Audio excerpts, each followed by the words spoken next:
में ये पूरा का पूरा चैप्टर हो जाएगा। बहुत इंपॉर्टेंट चैप्टर है, सिर्फ सीए फाउंडेशन लेवल के लिए नहीं, सीए इंटर लेवल पे जब आप कॉस्टिंग पढ़ोगे तब कॉस्टिंग पूरा सब्जेक्ट कहीं ना कहीं ये वाले चैप्टर से रिलेटेड है। यहां पर आपको फिक्स्ड कॉस्ट, वेरिएबल कॉस्ट, ये जो नए नए कॉन्सेप्ट है मैं आज पढ़ाऊंगा, जिससे आपको इंटर के अंदर बहुत ही ज्यादा हेल्प मिलने वाली है।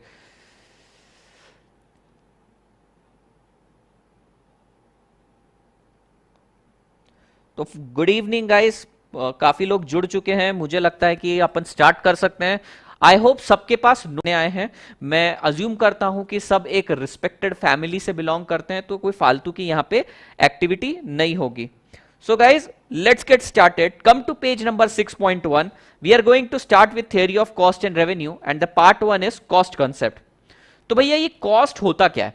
देखो, कोई भी चीज आपको प्रोड्यूस करनी है, आपको लेट्स से ये एसी का रिमोट प्रोड्यूस करना है, एक एसी प्रोड्यूस करना है, तो कुछ ना कुछ कॉस्ट लगने वाली है। इससे पहले के चैप्टर में हमारा कंसर्न था कि कितने गुड्स एंड सर्विसेज प्रोड्यूस होते हैं मिनिमम इनपुट में। तो थ्योरी ऑफ प्रोडक्शन में बेसिकली हम इनपुट वर्सेस आउटपुट का, थ्योरी ऑफ प्रोडक्शन में हम इनपुट वर्सेस आउटपुट का कंपैरिजन कर रहे थे। हम सेलर के पॉइंट ऑफ व्यू से पढ़ने वाले हैं कि एक पर्टिकुलर प्रोडक्ट की कॉस्ट कितनी होनी चाहिए। लेकिन उससे पहले हमें यह समझना पड़ेगा कि भाई टाइप्स ऑफ कॉस्ट होती कितनी है। तो सबसे पहले पार्ट ए में हम टाइप्स ऑफ कॉस्ट लेंगे। ठीक है, आ जाना भैया मीनिंग पे। So the business decision are generally based on cost of production. True और फॉल्स के लिए पॉइंट आ सकता है, business decision are generally based on cost of production. True.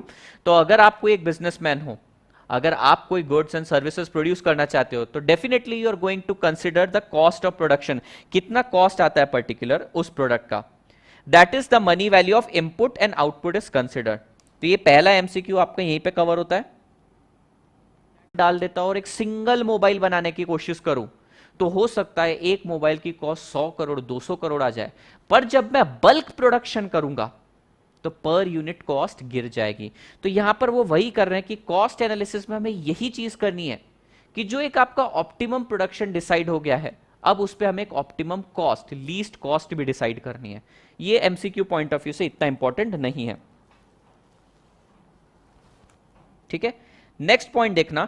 In another word cost analysis is concerned with the final, जो physical quantity है उसकी cost निकालेंगे। तो बात बहुत सिंपल है।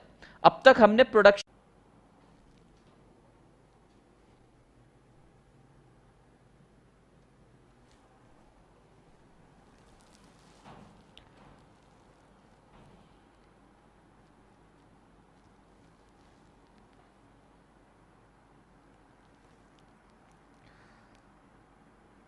साक्षी जो बार बार ये ऑफलाइन हो रहा है, बेसिकली यहां पे वेदर कंडीशन क्लियर नहीं है, ये रीजन से हो रहा है।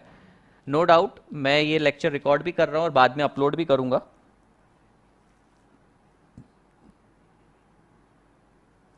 ओके, सो अब तक हमने क्या समझा? जो प्रोडक्शन किया उसकी कॉस्ट निकालनी, सिंपल सेंस में हम कॉस्ट निकालेंगे। Now most important part, types of cost. आज का हमारा डिस्कशन यहीं तक रिस्ट्रिक्टेड रहेगा। टाइप्स ऑफ कॉस्ट, बहुत सारी टाइप्स ऑफ कॉस्ट रहेगी, एक एक करके हम डिस्कस करते हैं। First cost is explicit cost versus implicit cost. ध्यान से देखना, एक्सप्लिसिट कॉस्ट मतलब वो कॉस्ट होती है जो आप पॉकेट से पे करते हो। तो मैं एक्सप्लिसिट, एक्सप्लिसिट को आउट ऑफ पॉकेट कॉस्ट भी बोल सकता हूं, आउट ऑफ पॉकेट कॉस्ट। और इंप्लिसिट कॉस्ट वो रहती है जो आपकी पॉकेट से आपको पे नहीं करना पड़ता है, but it is relevant for decision making. Sir ये क्या बोल दिया आपने? एक्सप्लिसिट कॉस्ट तो वो कॉस्ट है जो पे करना पड़ता है, तो बहुत इंपॉर्टेंट है क्योंकि हमें पे करना है। लेकिन इंप्लिसिट कॉस्ट आप बोल रहे हो कि ऐसी कॉस्ट है जो आपको पे नहीं करना है। तो अगर आपको वो कॉस्ट पे ही नहीं करना है तो उसके बारे में डिस्कशन क्यों? मैं तुम्हें एक एग्जांपल देता हूं। Let's say I am in we smart, ठीक है, I am teaching since last 3 years। यहां पर हाइपोथेटिकली ऐसा अज्यूम कर लेते हैं मैं 1 लाख रुपीज पर मंथ कमा रहा हूं, ठीक है। सेकेंड ऑप्शन मेरे पास क्या है कि मैं जॉब कर लूं, सीए हूं भाई, जॉब कर लूंगा। तो अगर मैं जॉब करता हूं तो मैं 80,000 कमा सकता हूं। तो अब तुम मुझे बताओ, क्या मुझे ऑप्शन ए वी स्मार्ट में रहना चाहिए या ऑप्शन बी जॉब करना चाहिए? फटाफट कमेंट करके बताना, क्या मुझे जॉब करना चाहिए या मुझे वी स्मार्ट में रहना चाहिए?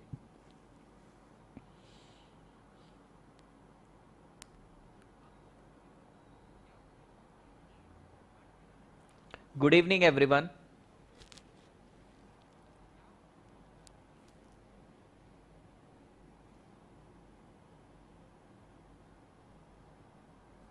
एनीवन? क्या करना चाहिए मुझे? यश बोल रहा है ए, मुझे वी स्मार्ट में रुकना चाहिए। यश, तू वी स्मार्ट में मुझे रुकने का ऑप्शन शायद इसीलिए बोल रहा है because I am earning 1 lakh and you have compared this with 80,000। अब मुझे बताओ, क्या मैं जब वी स्मार्ट में काम कर रहा हूं ये मुझे 80,000 मिल रहे हैं क्या? ऑब्वियसली नहीं मिल रहे सर। सर आप वी स्मार्ट में काम कर रहे हो तो आपको एक ही जगह से पेमेंट मिलेगा ना, आपको जॉब से पेमेंट थोड़ी मिलेगा। However this 80,000 was very important for deciding where to stay. तो ऑल्दो ये मेरी पॉकेट में आया नहीं, ऑल्दो इंप्लिसिट कॉस्ट मेरी जेब से गया नहीं, but it is important for decision making. अगर मान लो ये 80,000 का 1,80,000 होता तो शायद मैं ऑप्शन बी में शिफ्ट हो गया होता। शुभांगी जैन बोल रही है job because of stability. Assume करो यहां भी स्टेबिलिटी है, ठीक है, अज्यूम करते हैं दोनों जगह स्टेबिलिटी है। तो ऑल्दो मैं एक ही ऑप्शन को कंसीडर कर रहा था, ऑप्शन ए को, however this figure was important in decision making. So implicit cost मतलब एक ऐसी कॉस्ट होती है जो तुम्हारी जेब से तो नहीं जाती है, but it is important for decision making. बात समझ में आई? ओके, आइए जी। एक्सप्लिसिट कॉस्ट मतलब क्या भैया? एक्सप्लिसिट कॉस्ट मतलब जो तुम्हारी जेब से जाता है। We know that there are 4 factors of production: land, labor, capital and entrepreneur। तो लैंड के केस में हम पे करते हैं रेंट, ठीक है, ध्यान से सुनना मेरी बात। लैंड के केस में हम क्या पे करते हैं? रेंट। लेबर को क्या देते हैं? Wages. Prem, yes it is opportunity cost. Opportunity cost ही है। अगर तुम आगे देखोगे, अगर तुम आगे देखोगे तो यहां पे उसका नाम लिखा हुआ है अपॉर्चुनिटी कॉस्ट। मैं आया नहीं हूं वहां तक अब तक। लैंड, लेबर, कैपिटल के केस में तुम क्या देते हो? इंटरेस्ट। और एंटरप्रेन्योर के केस में क्या मिलता है तुमको? प्रॉफिट। ठीक है, मुझे बताना, मुझे बताना, ठीक है, एक्सप्लिसिट और इंप्लिसिट का कॉन्सेप्ट अगर समझ में आया है तो मुझे बताना। अगर तुमने लैंड के केस में रेंट पे किया है थर्ड पार्टी को, अज्यूम करो तुमने ना एक लैंड लिया है, ठीक है, पार्किंग इसके ऊपर तुम रखते हो, पार्किंग करते हो, इसके लिए तुम ना ये मिस्टर एक्स को पेमेंट करते हो, अपनी जेब से पैसा देते हो। तो मुझे बताओ ये payment to third party implicit cost है या एक्सप्लिसिट कॉस्ट है? Payment of rent to third party, is it implicit और एक्सप्लिसिट?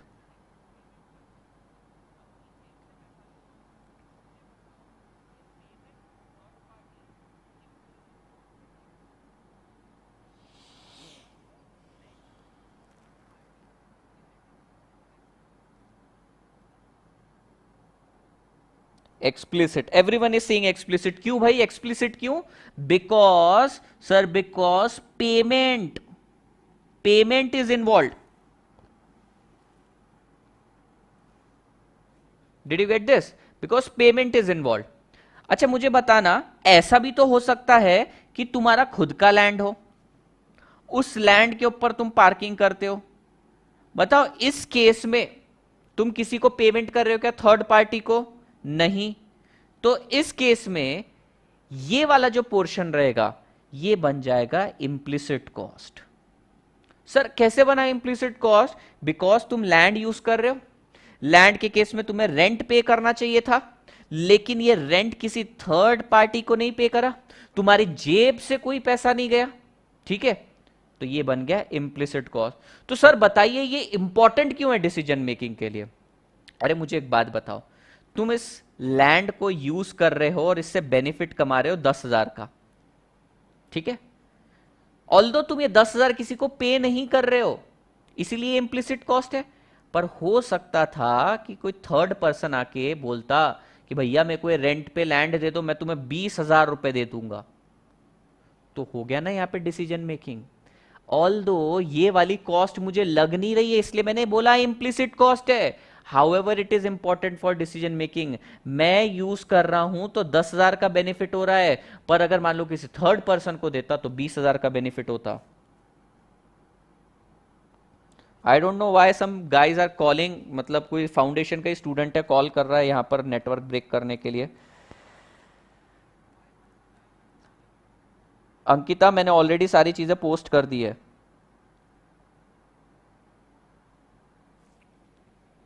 ठीक है, तो लैंड के केस में तुम रेंट पे करते हो।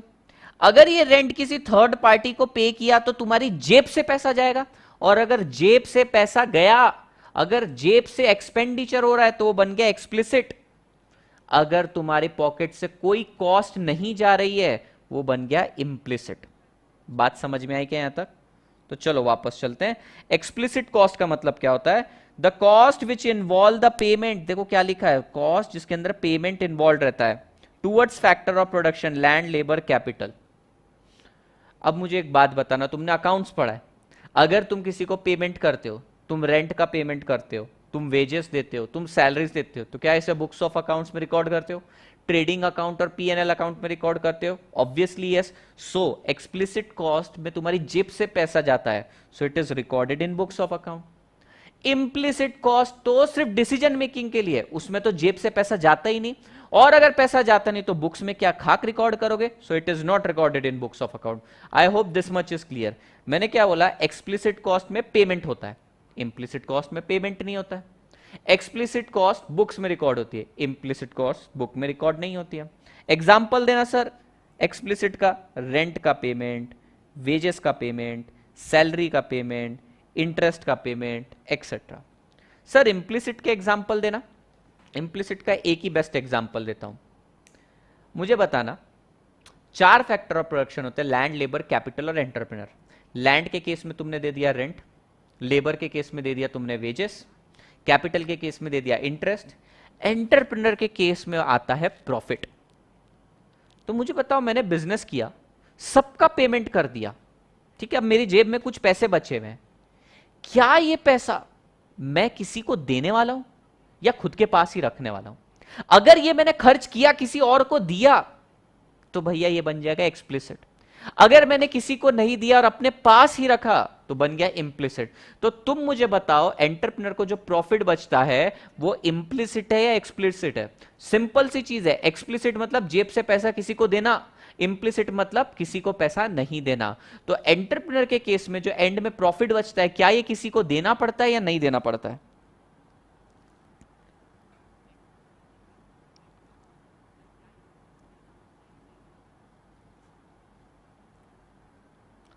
साक्षी सेइंग इम्प्लिसिट। तो एंटरप्रेन्योर के केस में जो प्रॉफिट एंड में बचता है it is nothing but the implicit cost. Sir आपने ये भी बोला था इम्प्लिसिट कॉस्ट एक ऐसी कॉस्ट रहती है which is important for decision making, तो क्या प्रॉफिट डिसीजन मेकिंग के लिए इंपॉर्टेंट है? हाँ भाई हाँ, profit is important for decision making. अरे तुम्हारी एक्सपेक्टेशन थी 100 रुपए प्रॉफिट कमाने की और तुमने कमाया 10 रुपए, बताओ धंधा करोगे या नहीं? नहीं करोगे। क्यों? क्योंकि तुम्हारी एक्सपेक्टेशन पूरी नहीं हुई। So your profit which is implicit is relevant for decision making, however it is not recorded in books of account. अब तुम्हारा बहुत भयंकर सवाल आएगा, सर प्रॉफिट तो बुक्स ऑफ अकाउंट में रिकॉर्ड करते हैं, वो प्रॉफिट अलग है, वो प्रॉफिट एक रेसिडुअल फिगर बच के आता है, बैलेंसिंग फिगर बच के आता है तुम्हारे एक्सपेंडिचर और तुम्हारी इनकम के अगेंस्ट।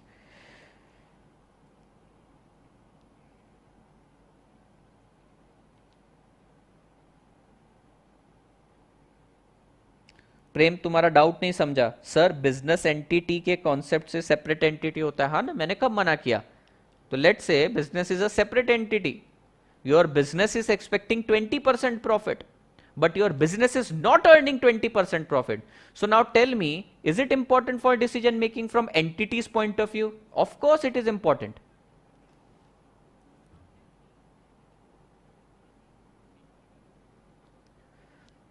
ठीक है, अब एमसीक्यू के लिए क्या इंपॉर्टेंट है सर? एक्सप्लिसिट कॉस्ट को बोलते हैं आउट ऑफ पॉकेट कॉस्ट या फिर आउटले कॉस्ट। आउट वर्ड से समझ में आ रहा है, जेब से जा रहा है, आउट ऑफ पॉकेट या आउटले कॉस्ट।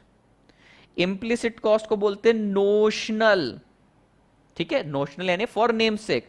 इम्प्यूटेड यानी डाली हुई कॉस्ट, सिर्फ कंसीडरेशन पर्पस के लिए।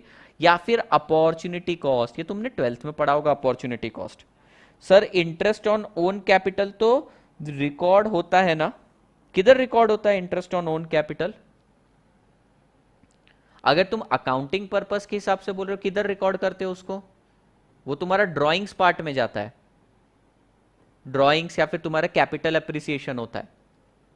पर क्या वो खर्चे की तरह रिकॉर्ड करते हो तुम? सर ये वीडियो सेव होगा क्या यूट्यूब पर? अशोक अग्रवाल, अगर मैं लाइव आकर पढ़ाने के लिए इतने एफर्ट्स ले रहा हूं तो मैं एक्सपेक्ट करता हूं कि तुम लाइव पढ़ो, क्योंकि मैं तुमसे इससे ज़्यादा और कुछ एक्सपेक्ट नहीं कर रहा। मैं कोई कमिटमेंट नहीं दे रहा कि ये वीडियो मैं डालूंगा या नहीं डालूंगा, बट सिंपल सी चीज़ है, अगर मैं लाइव लेने का एफर्ट्स ले रहा हूं तो तुम्हें लाइव बैठना पड़ेगा।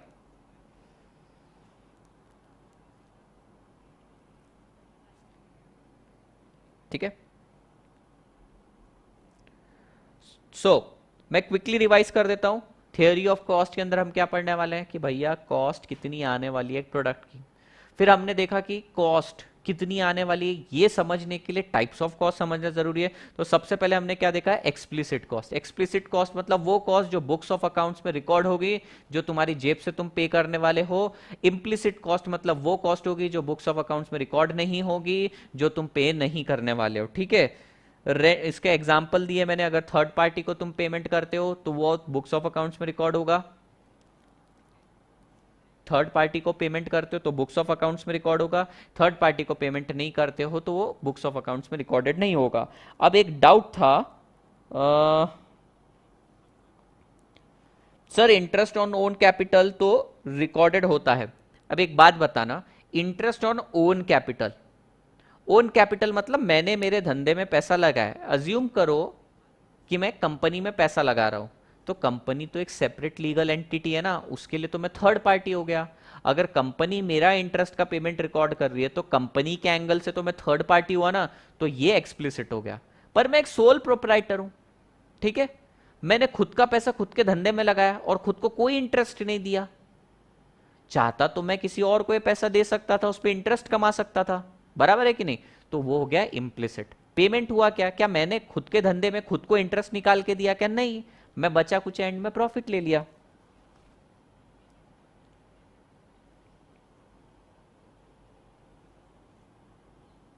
This is CA foundation. तो यहां तक क्लियर हुआ। Next, accounting cost and economic cost. ठीक है, अकाउंटिंग कॉस्ट, अकाउंट्स, अकाउंट्स क्या होता है बच्चों? अकाउंट्स मतलब जो तुम रिकॉर्ड करते हो। अभी तो मैंने बताया कौन सी कॉस्ट रिकॉर्ड करते हो, तुम रिकॉर्ड करते हो एक्सप्लिसिट कॉस्ट।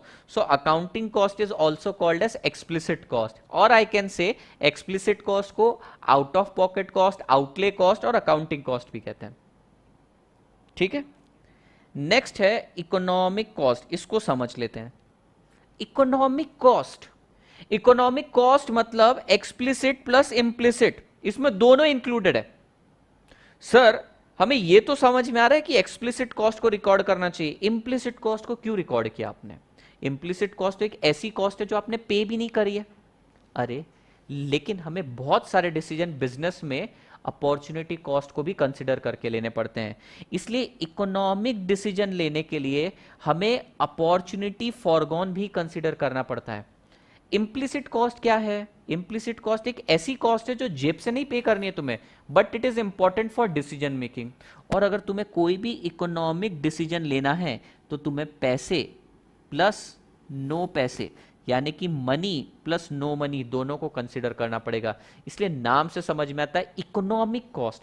इकोनॉमिक्स ये सब्जेक्ट में हर बार सिर्फ पैसे की बात नहीं होती। अगर तुम चैप्टर नंबर 2 के अंदर जाओगे तो हमने वहां पे यूटिलिटी की बात करी है, हमने वहां पे पैसों की बात नहीं करी है। वहां पे कार्डिनल अप्रोच भी है, वहां पे ऑर्डिनल अप्रोच भी है। तो इकोनॉमिक्स के अंदर पैसे की बात भी करेंगे, और जहां पैसे नहीं है पर it is important for decision making, वो भी कंसिडर करेंगे। इसलिए अकाउंटिंग के लिए एक्सप्लिसिट है, पर इकोनॉमिक के लिए एक्सप्लिसिट प्लस इंप्लिसिट दोनों है, ये चीज याद रखना। मैं सब रिपीट ही तो कर रहा हूं, मैं 4-4 5-5 बार रिपीट कर रहा हूं एक चीज।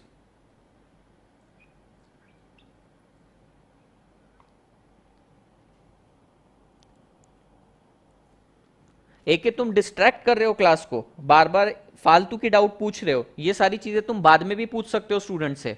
मैं क्वेरी एंटरटेन नहीं करूंगा फालतू की, चाहे कोई सेशन अटेंड करे या ना करे, ठीक है। अकाउंटिंग कॉस्ट, अकाउंट्स मतलब रिकॉर्डिंग, रिकॉर्ड कौन सा करते हो, एक्सप्लिसिट कॉस्ट। इकोनॉमिक्स, इकोनॉमिक्स में याद रखना यूटिलिटी के अंदर अपन पैसे की बात करते भी हैं कार्डिनल अप्रोच में, लेकिन ऑर्डिनल में बात नहीं करते हैं। यानी इकोनॉमिक्स के अंदर तो हमें सर सारी चीजें कंसिडर करनी पड़ेगी। एक्सप्लिसिट यानी कि पेमेंट जिसमें हो रहा है, इंप्लिसिट जिसमें पेमेंट नहीं हो रहा है but important for decision making, दोनों चीजें कंसिडर करेंगे।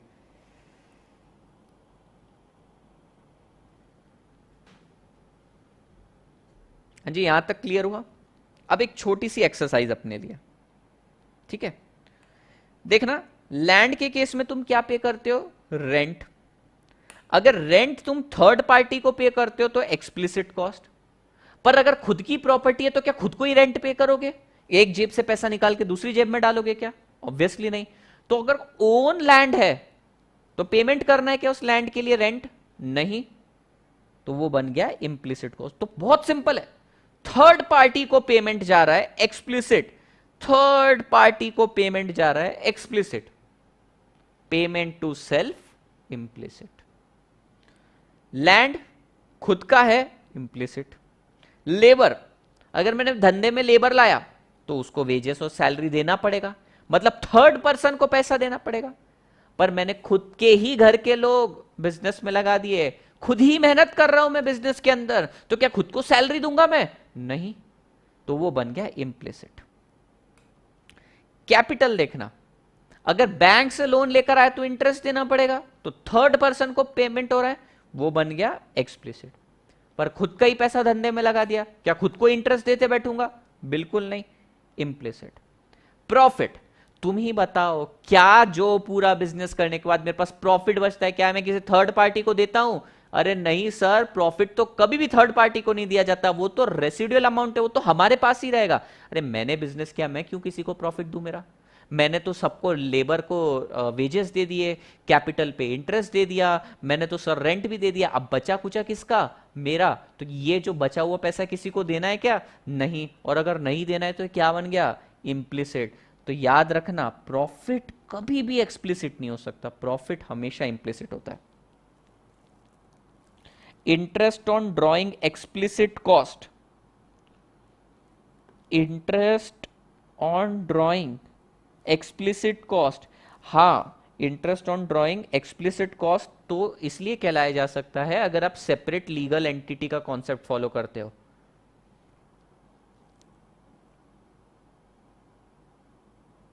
अभी तो कुछ लोग पढ़ नहीं रहे हैं और डेली का शेड्यूल पूछते जाते हैं, इसलिए लाइव में बहुत ज़्यादा तकलीफ होती है।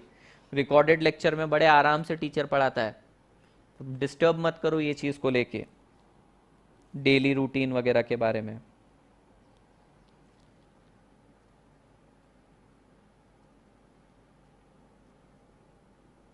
अच्छा, ये सारी बातें छोड़ो, इतने दिन से तुम जूम सेशन पे आ रहे हो, आज मेरे सेटअप पे अपन पढ़ाई कर रहे हैं, सेटअप कैसा लग रहा है, आवाज़ वगैरह कैसी आ रही है, ये सारी चीज़ें बताओ 2 मिनट में मुझे, ये सेटअप वगैरह कैसा लग रहा है।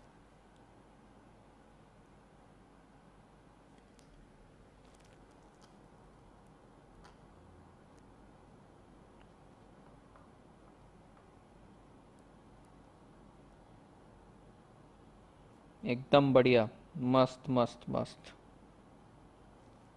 लवेश वाले, चल लवेश चल, तू तो इंटर का स्टूडेंट है, यहाँ कर क्या रहा है तू, इंटर के स्टूडेंट भी आ जाते घूमते फिरते भटकते हुए।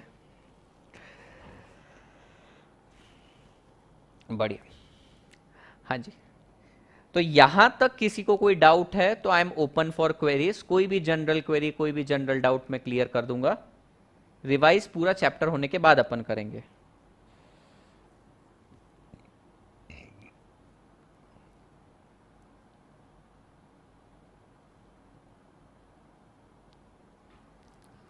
हाँ हाँ चलो, अब बताओ, किसी को कोई डाउट है यहां तक तो मुझसे पूछे। देखो अपना इकोनॉमिक्स में टारगेट 50 to 55 मार्क्स का होना चाहिए, वो तो बड़ी आसानी से भी आ जाएंगे। लेकिन मैं जो तुम्हें बताने वाला हूं ना, ये वाला पर्टिकुलर चैप्टर बहुत इंपॉर्टेंट है, क्योंकि इसके अंदर आगे जाके ना वेरिएबल कॉस्ट और मार्जिनल कॉस्ट आने वाला है। यू वोंट बिलीव, फाइनल और इंटर लेवल पे कॉस्टिंग में सबसे लेंदी चैप्टर होता है मार्जिनल कॉस्टिंग। मार्जिनल कॉस्टिंग, तो अब ये आईएनजी वर्ड को हटा देता हूं, तो देखो ये जो टॉपिक है काय से बनता है, मार्जिनल कॉस्ट से। वो आज अपने को पढ़ना और समझना, और लाइफ में हर बार मार्जिनल वर्ड को यूज करते आना बहुत ज्यादा जरूरी है।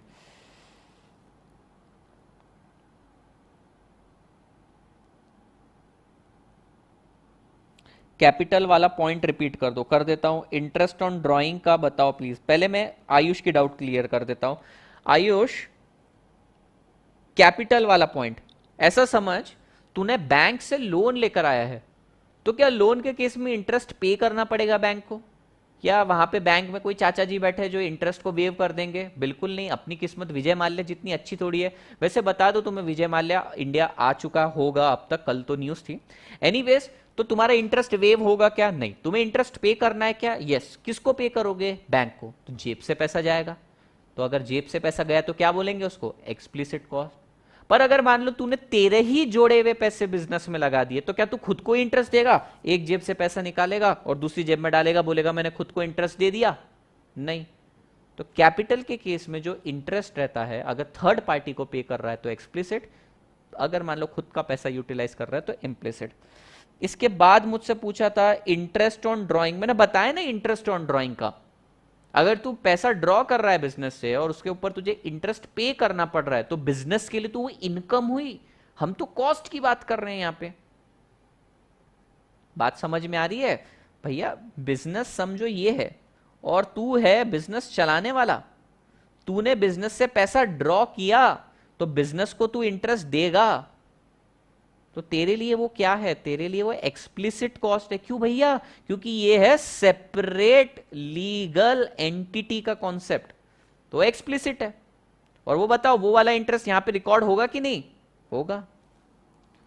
No, it is implicit sir. पता नहीं क्या बोल रहे हैं sir, please answer. Deepak sir, Zoom में कैसे क्लास ज्वाइन करें? करण सर से कांटेक्ट करना उसके लिए। सर क्लास फ्री है क्या? तुम पैसे दोगे क्या? अगर दोगे तो मैं अपना अकाउंट नंबर दे देता हूँ। आती हुई लक्ष्मी को मैं कभी मना नहीं करता, पर वैसे तो फ्री है। पीडीएफ वी स्मार्ट पर है, पीडीएफ वी स्मार्ट पर है। सर एक्सीडेंटल लॉस इज इम्प्ली, ओ भैया तुम ये चीजें मत पूछो मुझसे, तुम बहुत ही ज्यादा टेक्निकल होने की कोशिश कर रहे हो। सिंपल सी चीज है, बुक्स में अगर रिकॉर्ड कर रहे हो एक्सप्लिसिट, बुक्स में रिकॉर्ड नहीं कर रहे हो इम्प्लिसिट।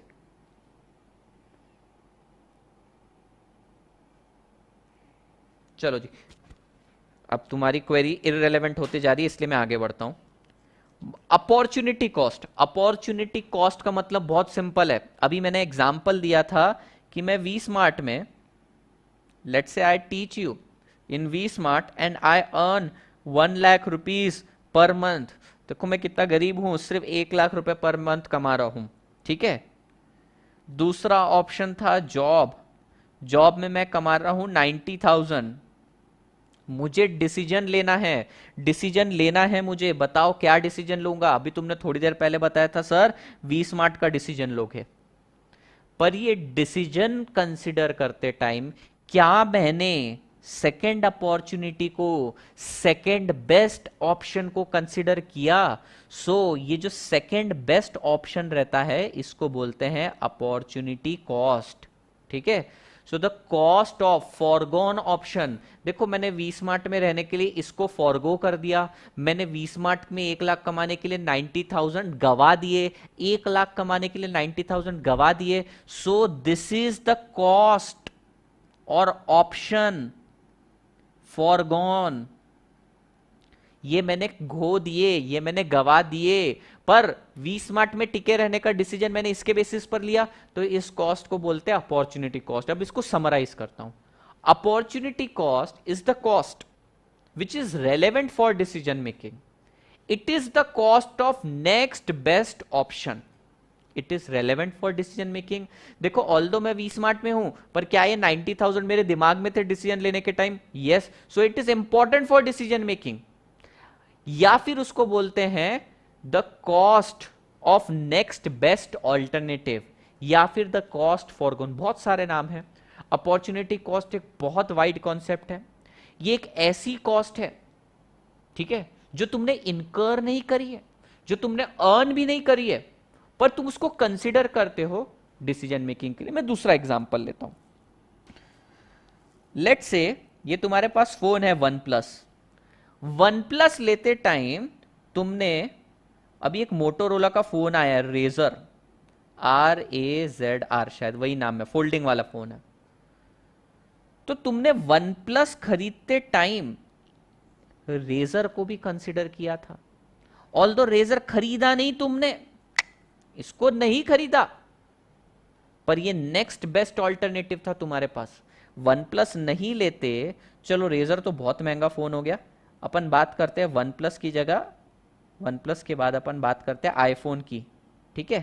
ये आधा खाया हुआ एप्पल तुम्हारा, जिसको खरीदने के लिए तुमने किडनी बेच दी अपनी।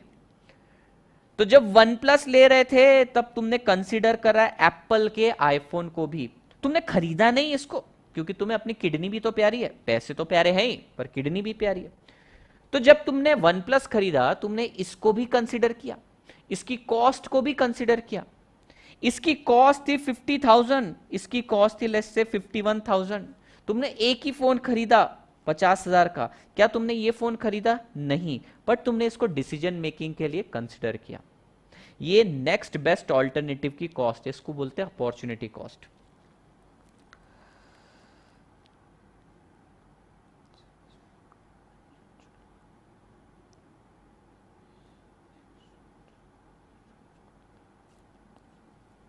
हाँ जी, ओमकार पवार ने बोला है कुछ पाने के लिए कुछ खोना पड़ता है और जो खोया उसे अपॉर्चुनिटी कॉस्ट कहते हैं।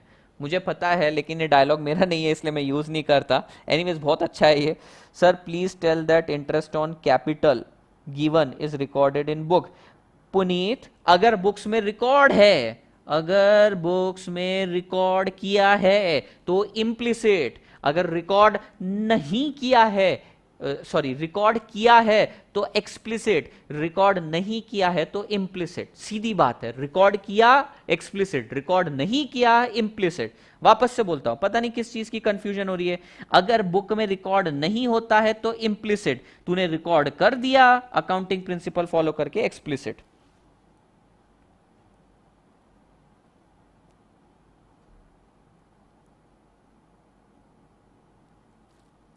Sir, but in class 12 we have studied the opportunity cost referred to the next higher income. अरे मेरे भाई, तू ही मुझे बता, हम यहां पर चैप्टर की बात कर रहे हैं कॉस्ट, ठीक है। एक की कॉस्ट आ रही है 50, एक की कॉस्ट आ रही है 49। कौन सी कॉस्ट कंसिडर करेगा? 49 वाली। एक की इनकम आ रही है 50, एक की इनकम आ रही है 51। कौन सी इनकम कंसिडर करेगा? 51। तो कॉस्ट के केस में लीस्ट वाला ऑप्शन लेते हैं, इनकम के केस में हाईएस्ट वाला ऑप्शन लेते हैं। मैं बात कर रहा हूं कॉस्ट की, तू बात कर रहा है इनकम की, हम दोनों एक पेज पे थोड़ी हैं। बच्चों ये मेरे को ना शाउट आउट का मतलब नहीं समझता, पर यहाँ पे बोला है ऋषभ सोनी का शायद नाम लेना है, तो ऋषभ सोनी हाय। ये शाउट आउट का मतलब मुझे कभी समझाना तुम लोग, ठीक है। इंस्टाग्राम पर मुझे मेरा आईडी भी याद नहीं है, शायद CA_ आदित्य शर्मा है, वहां पर मुझे समझाना। वहां पे मैं काफी देखता हूँ शाउट आउट के बारे में, पता नहीं क्या होता है। ऐसा लगता है पिछली जनरेशन का हूँ तुम लोगों के सामने। तुम लोग स्नैपचैट, टिकटॉक, ये सारी चीजें देखते हो, ये मेरे को समझता ही नहीं है। सो अपॉर्चुनिटी कॉस्ट का मतलब क्या होता है?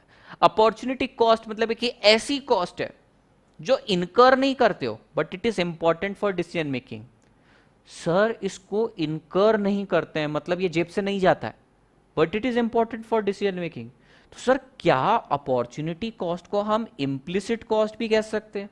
हाँ भाई हाँ, क्यों नहीं कह सकते। ये देखो, इम्प्लिसिट कॉस्ट को अपॉर्चुनिटी कॉस्ट कहते हैं। सो ये वही है, पर थोड़ा डिटेल में बताया। Opportunity cost refer to the sacrifice made. Sacrifice made, sir sacrifice कब किया? अरे भैया वी स्मार्ट में रहने के लिए मैंने जॉब सेक्रीफाइस किया कि नहीं, तो सेक्रीफाइस मेड। और benefit of opportunity forgone in accepting the next best alternative course of action. Opportunity cost arises only when alternatives are available. Opportunity cost तभी अराइज होगी जब तुम्हारे पास ऑप्शंस अवेलेबल रहेंगे। अगर एक ही ऑप्शन रहता जॉब, ठीक है, तो क्या मैं वी स्मार्ट में आता? क्या मैं वी स्मार्ट में होने वाली अर्निंग कंसिडर कर पाता? नहीं। तो अपॉर्चुनिटी कॉस्ट तभी आएगी जब ऑप्शन है। इसको स्टार मार्क कर लो, ये एमसीक्यू के लिए इंपॉर्टेंट है।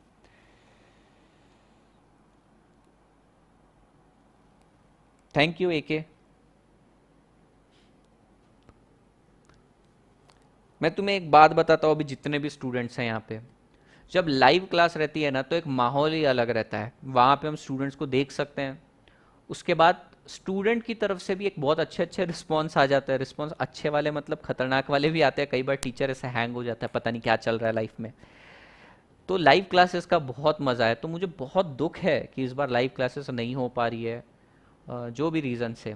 बट मैं अपनी पूरी कोशिश करूँगा कि तुम्हें 100% आउटपुट मिले उस चीज़ का। Loan given which type of cost? मेरे को एक बात बता, कौन है? अजीत विजयपुरे। तूने मुझे लोन दिया, इसमें कॉस्ट किधर है? तूने मुझे लोन दिया 1 लाख रुपए का, मैंने तुझे 1 लाख रुपए लौटा दिया। बता तूने कुछ कमाया क्या इसमें? बता मैंने कुछ गवाया क्या इसमें? तो loan is not a cost. Loan पे लगने वाला interest is a cost. Ajit, is it clear? Sir जब 2 से अधिक ऑप्शन होंगे तब? हां तब भी इंद्रजीत, कम से कम 2 होने चाहिए। ठीक है, सिंपल सी चीज है। मैं जॉब करता तो 90,000 कमाता, ठीक है। मैं वी स्मार्ट में रहता 1 लाख कमाता। मैं प्रैक्टिस करता 2 लाख कमाता। मैं बिजनेस करता 3 लाख कमाता। तो मुझे बताओ कि मैं अभी क्या चूज करूंगा? Sir obviously business. मैं कहीं ना कहीं इसको भी कंसीडर करूंगा, इसको भी कंसीडर करूंगा, इसको भी कंसीडर करूंगा, पर फटाफट मुझे बताना नेक्स्ट बेस्ट ऑल्टरनेटिव कौन सा है? 2 लाख रुपीज। सो मैं सबसे ज्यादा इंपॉर्टेंस किसको दूंगा? Business versus practice. So options बहुत हो सकते हैं, ठीक है, लेकिन मुझे क्या चूज करना है? Next best alternative. बेस्ट कौन सा है? ये। नेक्स्ट बेस्ट कौन सा है? ये। ठीक है। अवेश, लेक्चर सेव होगा नहीं होगा तेको तो बैठना ही पड़ेगा। हर 2 मिनट में तू मुझे हेलो बोलेगा। तू यहां से उठकर गया तो तेरा आईडी ब्लॉक करवा दूंगा। बहुत नालायक है तू। चलती क्लास में लाइव क्लास का स्टूडेंट है अवेश, बड़ा तंग करता है, बड़ा नालायक है ये, ठीक है। जूम मीटिंग में भी तंग करता है। हर 2 मिनट में, हर 2 या 5 मिनट में अवेश मेरे को तेरा हाय चाहिए, ठीक है। हाय बोले तो हाय मत लगा देना, हाय। हाँ जी, तो अपॉर्चुनिटी कॉस्ट वाला कॉन्सेप्ट हमारा लगभग क्लियर हुआ। Just have a play in reading.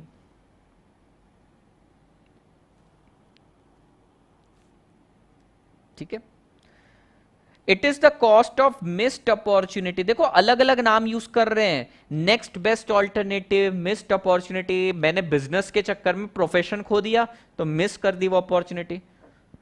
It involves comparison between the policy that was chosen and that was rejected.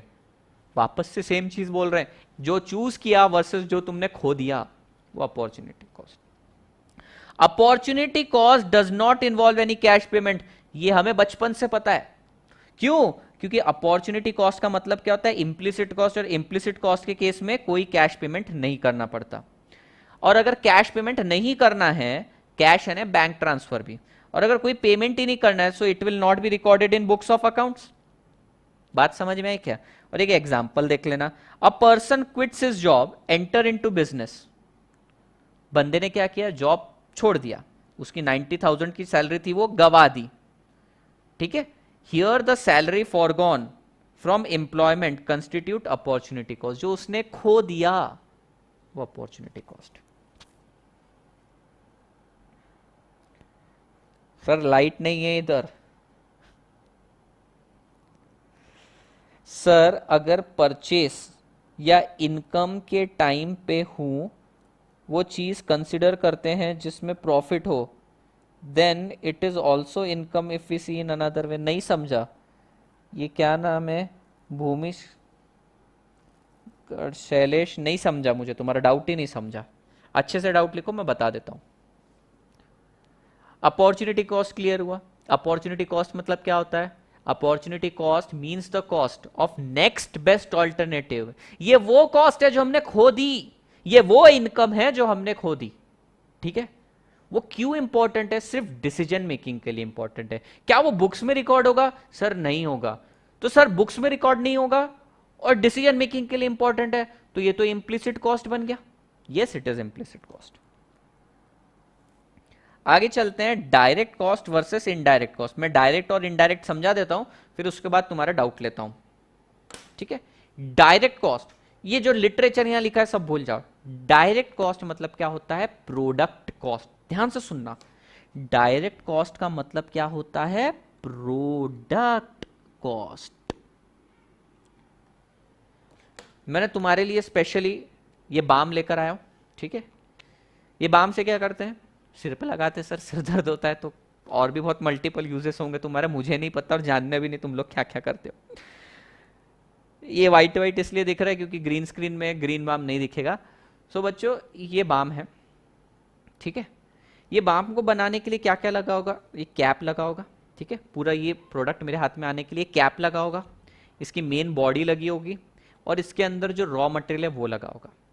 मुझे एक सिंपल सा जवाब चाहिए तुमसे।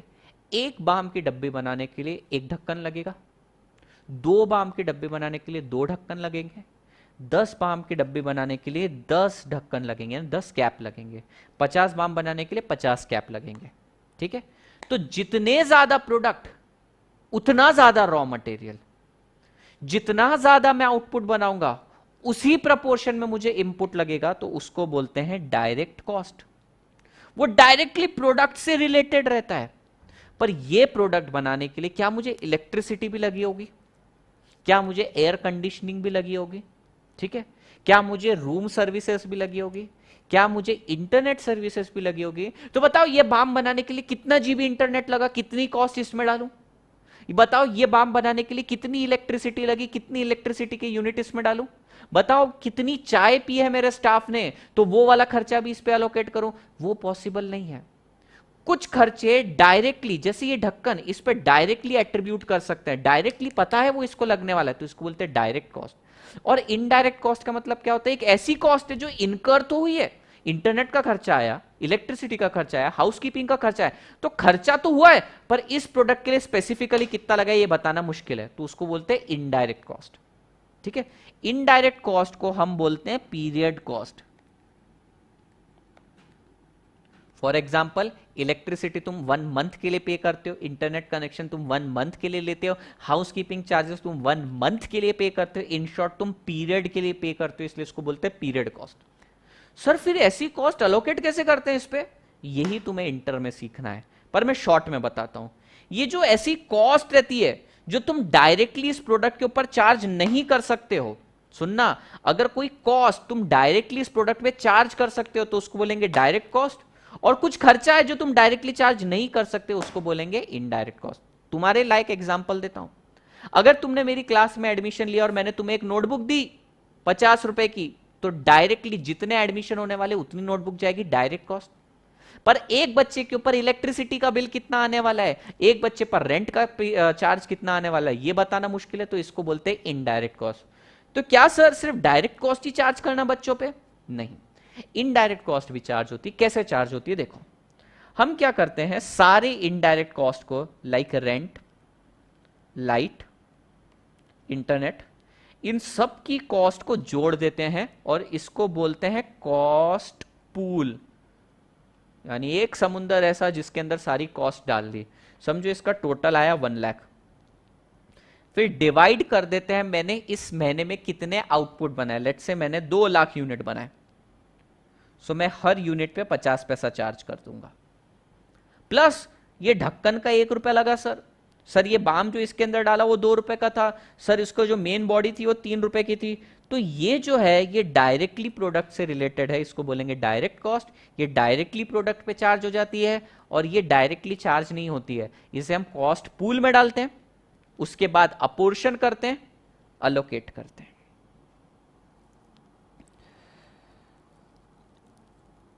सर पॉलिसी वाला पॉइंट प्लीज एक्सप्लेन। मुझे नहीं पता मैंने पॉलिसी वाला कौन सा पॉइंट बोला।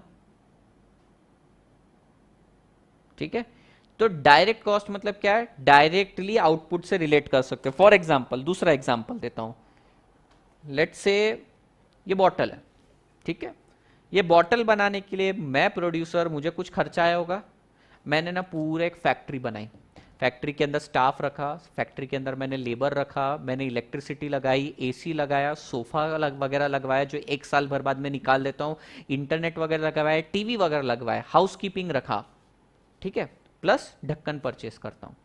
तो ये जो कैप है, ठीक है, ये कैप 2 रुपए की है, ठीक है, तो क्या ये 2 रुपए मैं डायरेक्टली बॉटल के खर्चे पर चार्ज कर सकता हूं? ऑब्वियसली। क्यों चार्ज कर सकता हूं? क्योंकि ये जो है स्पेसिफिकली इसी के लिए यूज हो रहा है। पर ये जो इलेक्ट्रिसिटी है, हाउसकीपिंग चार्जेस है, अब मुझे बताओ ना बॉटल पे कितना चार्ज करूं, मुश्किल है। ये ढक्कन का तो स्ट्रेट अवे समझ में आ गया क्योंकि वो डायरेक्टली उसी के लिए यूजफुल था। ये बॉडी का तो स्ट्रेट अवे समझ में आ गया क्योंकि वो सिर्फ इसी के लिए यूजफुल थी। लेकिन मुझे बताओ ये इलेक्ट्रिसिटी तो हर कोई यूज कर रहा था, पर है तो मेरा खर्चा, मुझे बेचनी है बॉटल, इस पे कैसे चार्ज करूं? तो मैंने क्या किया, सारे खर्चों को जोड़ लिया, divided by number of output, जो अमाउंट आया वो इस बॉटल में चार्ज कर दिया। रॉ मटेरियल कॉस्ट को डायरेक्ट कॉस्ट बोलते हैं sir, yes, raw material cost को डायरेक्ट कॉस्ट बोलते हैं। क्यों? क्योंकि अगर मुझे नोटबुक बनानी है तो नोटबुक बनाने के लिए paper is a raw material. तो मुझे पता है कि 50 पेजेस से अगर ये बुक बन रही है, ठीक है, तो 50 पेजेस की कॉस्ट सीधा का सीधा इस बुक पे डालनी है। पर इसको बनाने के लिए मुझे इलेक्ट्रिसिटी भी तो लगी है, कैसे जोड़ू इस पे इलेक्ट्रिसिटी का खर्चा? तो उसको बोलते हैं इनडायरेक्ट कॉस्ट। ठीक है, ध्यान देना। डायरेक्ट कॉस्ट को ट्रेसेबल कॉस्ट भी बोलते हैं। ट्रेस करना मतलब क्या होता है? ट्रेस मतलब लेट से ये चोर है, ठीक है, इसके हाथ में चाकू है, मर्डरर ने चोर है और इसके पीछे पुलिस भाग रही है, ठीक है, तो ये जिस जिस रास्ते जा रहा है अगर मैं उसको फॉलो कर पाया तो मैं क्या बोलूंगा, I am able to trace him. Police करती है ना ट्रेस, यानी कि अगर कोई अपराधी भाग जाता है, अब तुम बोलोगे सर ये पुलिस चोर अपराधी कहां से, आजकल मैं क्राइम पेट्रोल बहुत ज्यादा देखता हूं, तो अगर मैं उसके ट्रेल को पकड़ पाया, उसने क्या क्या किया उस चीज को पकड़ पाया, तो मैं बोलूंगा मैंने उसको ट्रेस कर दिया। ठीक है, तो डायरेक्ट कॉस्ट को ट्रेसेबल कॉस्ट भी बोलते हैं। और कुछ खर्चे ऐसे रहते हैं जो समझ में नहीं आता किस पे कितना चार्ज करे। तुमने मेरी क्लास में एडमिशन लिया, 50,000 रुपए इलेक्ट्रिसिटी का बिल आया, सारा का सारा तुम पे चार्ज कर दूंगा क्या? नहीं। पर तुमने मेरी क्लास में एडमिशन लिया, तुमने मुझसे 5 नोटबुक ली 100 रुपए की, तो क्या तुम पे 500 रुपए चार्ज कर सकता हूं डायरेक्टली? यस। सो क्या मैं ट्रेस कर सकता हूं ये 500 रुपए का खर्चा तुम्हारे ऊपर था? यस। पर इलेक्ट्रिसिटी कितनी कंज्यूम करी तुम, कोई मिल गया का जादू थोड़ी हो जो धूप खा रही हो तो तुम्हारे ऊपर ज्यादा मैं इलेक्ट्रिसिटी चार्ज कर दूं। तो ऐसी कुछ कॉस्ट जो मैं ट्रेस नहीं कर सकता, इनट्रेसेबल रहती, नॉन ट्रेसेबल, उसको बोलते हैं इनडायरेक्ट कॉस्ट। एक होती है डायरेक्ट, एक होती है इनडायरेक्ट। डायरेक्ट यानी कि सीधा प्रोडक्ट पे चार्ज कर देना, इनडायरेक्ट मतलब डायरेक्टली नहीं चार्ज करूंगा, इनडायरेक्टली तो चार्ज करूंगा। जैसे तुम इंटर में जाओगे तो तुम्हें डायरेक्ट टैक्स और इनडायरेक्ट टैक्स वहां पे चीज पढ़ने को मिलेगी। आओ पढ़ते हैं। Direct cost are those cost which have direct relationship with the component like manufacturing of product, organising of process और an activity. Example raw material, wages. अच्छा, ये बॉटल को बनाने के लिए ध्यान से सुनना, मैंने मजदूर लगाया, ठीक है, वो एक दिन में समझो एक ही बॉटल बना पाता है, तो क्या उसका खर्चा मैं डायरेक्टली इस पर डाल सकता हूं? यस। पर मैंने एक और मजदूर रखा है लोडिंग अनलोडिंग के लिए, वो दिन भर में और 50 काम करता है, ठीक है, दिन भर में 50 काम करता है, लोडिंग करता है, अनलोडिंग करता है, साफ सफाई करता है, फिर पानी चढ़ा देता है ऊपर, तो क्या उसकी पूरी सैलरी मैं इस बॉटल के ऊपर चार्ज कर सकता हूं? नहीं। मुझे कैसे पता चलेगा उसने इस बॉटल के लिए कितनी मेहनत करी? तो मैं क्या करता हूं, उसको इनडायरेक्ट कॉस्ट बोलता हूं। जो डायरेक्टली इस प्रोडक्ट से रिलेटेड है डायरेक्ट, जो डायरेक्टली रिलेटेड नहीं उसको इनडायरेक्टली चार्ज करेंगे इनडायरेक्ट।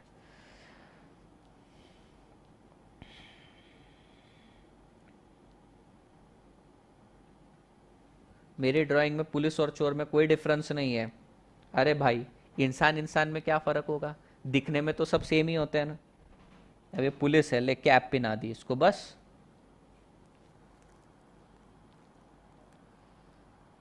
डेली यही टाइम पे रहेगा, या अगर टाइम चेंज होगा तो करण चंदवानी सर से तुम्हें कांटेक्ट करना पड़ेगा, वो तुम्हें ब्रीफ आउट करेंगे।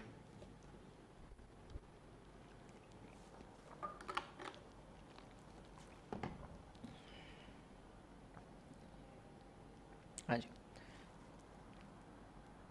पार्थ अजमेरा। पार्थ 300 रुपए किस चीज के? तूने रेगुलर लेक्चर देखे हैं तो वहां के 300 बोल रहा है, तो तू नालायक हो गया है।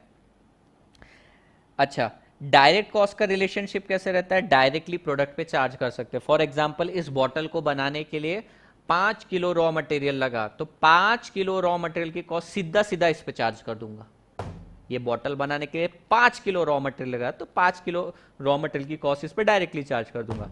पर बिजली का बिल भी तो आया है, और आशीष चंचलानी बोलता है ना कि बिजली का बिल कौन तेरा बाप भरेगा? अरे उसका बाप नहीं भरेगा, अपने को ही भरना है, कस्टमर से ही चार्ज करवाना रहेगा। तो ऐसे समय क्या करेंगे, उसको हम डालेंगे कॉस्ट पूल में, divided by number of output, और आंसर निकाल लेंगे।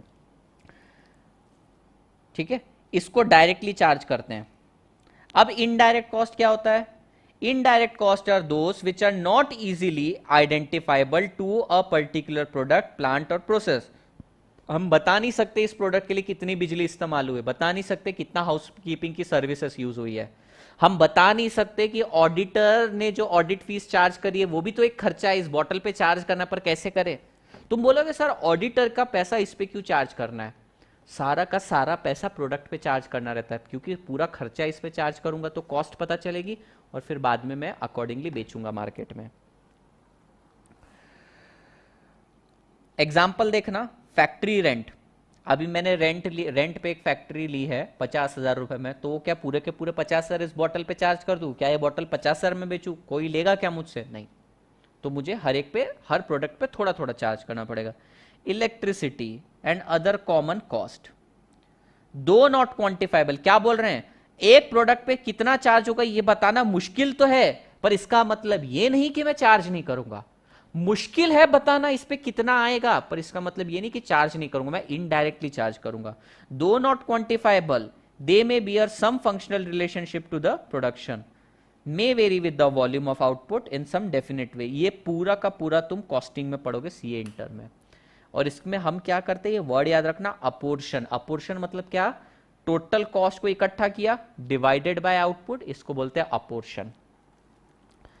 सर बट अगर हम किसी कॉस्ट को ट्रेस नहीं कर सकते, तो सपोज आपने आपकी क्लास की फीस डिसाइड करनी है न्यू बैच के लिए, बट अभी तक कुछ इनडायरेक्ट कॉस्ट इनकर नहीं हुए, तो कैसे डिसाइड करोगे?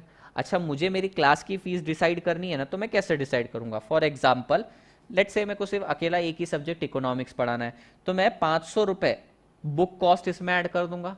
फिर मैं देखूंगा भाई रेंट, रेंट कितना आने वाला है, लेट्स से मैं बोलूंगा रेंट आने वाला है 50,000। ठीक है, फिर इसमें हाउस कीपिंग सर्विसेज भी लूंगा, हाउस कीपिंग सर्विसेज 10,000 रुपए पर मंथ आएगी। लेट से तुम्हारा कोर्स भी एक ही महीने का है, ठीक है। उसके बाद मैं देखूंगा इंटरनेट कितने का आने वाला है, इंटरनेट लेट से 10,000 का आने वाला है, हाइपोथेटिकल नंबर, ठीक है। उसके बाद और कोई कॉस्ट नहीं आएगी, ऐसा मैं अज्यूम करता हूं इनडायरेक्ट कॉस्ट में। तो टोटल कॉस्ट कितनी आई? 70,000। मुझे ऐसा एक्सपेक्टेशन है कि मेरे पास इस मंथ सिर्फ 10 ही बच्चे आने वाले हैं, तो मैं क्या करूंगा, 70,000 10 बच्चों पे डिवाइड कर दूंगा, कितना आता है? 7,000 प्लस 500 रुपए डायरेक्ट कॉस्ट लगने वाला है, तो मेरी कॉस्ट है 7,500। अब मैं बोलूंगा कि यार मेरे को कम से कम 2,500 तो कमाने, तो मैं पर स्टूडेंट 10,000 चार्ज करूंगा। मजे की बात यह है, ध्यान से सुनना, अगर स्टूडेंट 10 की जगह 100 हो जाते हैं तो पर पर्सन कॉस्ट ड्रास्टिकली रिड्यूस हो जाएगा। कितना? 1,200। अब मैं इसमें 2,500 ऐड करके 3,700 में दे सकता हूं, और ऐसे केस में मेरे पास बहुत ज्यादा स्टूडेंट आएंगे, प्लस मेरा प्रॉफिट पर स्टूडेंट भी इंटैक्ट है। यही कोशिश है, ये सवाल से ना एक जवाब निकल के आता है कि कोशिश यही है कि पहले तो नेचर ऑफ कॉस्ट समझो, ठीक है। जैसे ये था वेरिएबल कॉस्ट, अगर एक स्टूडेंट है तो 500 लगेगा, 2 स्टूडेंट है तो 1,000 रुपए लगेगा बुक्स का कॉस्ट। पर ये जो 70,000 है ना, ये फिक्स्ड था। तो इस चीज को वसूल करने के लिए मैं क्या करूंगा, आउटपुट बढ़ाने की कोशिश करूंगा। सर जितना आउटपुट यूनिट बना है या जितने सेल हुआ है, जितना बना है उस पे करेंगे, सेल पे नहीं। Aryan, thank you sir for YouTube live session, it is more helpful than zoom session for all. Thank you Aryan, मुझे खुद को ये वाले सेटअप की बहुत आदत है, मुझे बहुत अच्छा लगता है इसके अंदर पढ़ाना। ऑल्दो मेरे सामने सिर्फ कैमरा है, मुझे ऐसा लगता है 1000 स्टूडेंट बैठे हैं मेरे सामने, तो ये सेटअप मुझे बहुत ज़्यादा पसंद है। जूम में क्या हो रहा है, मुझे लैपटॉप की स्क्रीन पे काम करना पड़ता है, मैं ही कई बार ब्लर हो जाता हूँ, फिर वो सारी चीज़ों में अच्छा नहीं लगता। बट जूम में भी एक यूटिलिटी है, जूम में मैं तुमसे वॉइस से बात कर सकता हूँ, वीडियो से बात कर सकता हूँ। हाँ जी, तो आई थिंक डायरेक्ट और इनडायरेक्ट कॉस्ट क्लियर है। अगर डायरेक्ट और इनडायरेक्ट कॉस्ट क्लियर है तो यहां तक अगर किसी को कोई डाउट है तो मुझसे पूछ सकता है, फिर मैं आगे बढ़ूंगा।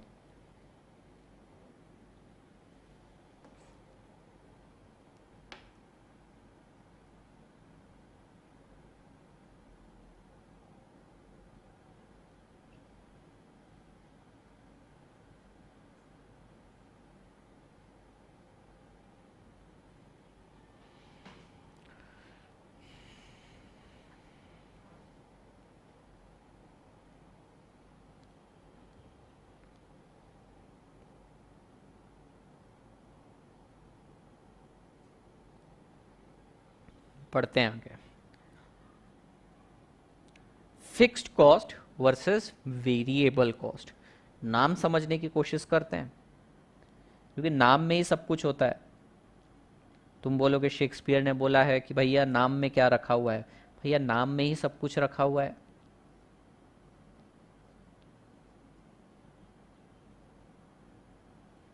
नाम अगर तुम्हारा,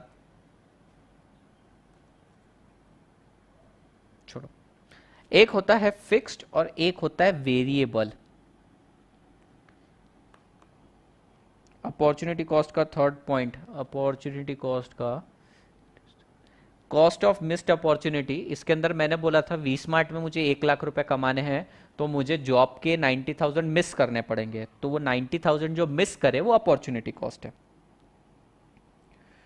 हाँ जी, फिक्स्ड मतलब क्या होता है, फिक्स्ड मतलब होता है विच डज नॉट चेंज।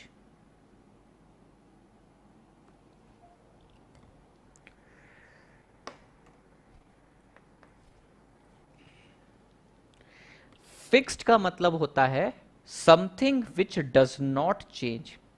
वेरिएबल ये आया है इस वर्ड से वेरी, वेरी मतलब क्या होता है, वी ई आर वाई नहीं, V A R Y, vary means which changes. तो फिक्स्ड कॉस्ट यानी कि एक ऐसी कॉस्ट जो चेंज नहीं करेगी, तुम आउटपुट कितना भी बढ़ा लो या आउटपुट कितना भी घटा लो। और वेरिएबल कॉस्ट यानी कि ऐसी कॉस्ट जो वेरी करेगी तुम्हारे आउटपुट के हिसाब से। अगर तुम प्रोडक्शन बढ़ा रहे हो तो कॉस्ट भी बढ़ेगी, प्रोडक्शन कम कर रहे हो तो कॉस्ट भी कम करेगी। बात समझ में आई? सर नहीं समझ में, एग्जाम्पल दो। ठीक है, एग्जाम्पल लो। मैंने ना ये फैक्ट्री ली है रेंट पे। अब तुम बोलोगे सर ये घर जैसा दिखता है, नहीं ये फैक्ट्री है मेरी। ठीक है, ऐसी फैक्ट्री है मेरी। ये फैक्ट्री मैंने रेंट पर ली है 50,000 रुपीज पर मंथ पे। मुझे बताओ अगर मैंने 0 यूनिट प्रोड्यूस किया तो भी रेंट जाएगा 50,000। अगर मैंने 10 यूनिट प्रोड्यूस किया तो भी रेंट जाएगा 50,000। अगर मैंने 100 यूनिट प्रोड्यूस किया तो भी रेंट जाएगा 50,000। पर यहां पर मैं लेट से बॉटल बनाता हूं, खाली बॉटल। ठीक है, तो अगर मैंने 0 बॉटल बनाई तो मुझे 0 कॉस्ट लगेगी रॉ मटेरियल की। अगर मैंने लेट से raw material cost per unit 10 रुपए है। अपन एक एग्जांपल लेते हैं कि मेरी एक फैक्ट्री है बॉटल बनाने की, 50,000 रुपए रेंट पे मैंने फैक्ट्री ले रखी है और उस बॉटल को बनाने के लिए रॉ मटेरियल कच्चा माल लगता है 10 रुपए का। तो अगर मैंने 0 यूनिट बनाया तो भी मुझे 50,000 का रेंट देना है, अगर मैंने 10 यूनिट बनाया तो भी 50,000 का रेंट देना है, और मैंने 100 यूनिट बनाया तो भी मुझे 50,000 का रेंट देना है. सो can I say rent is a fixed cost. Fixed cost मतलब क्या हुआ फिर?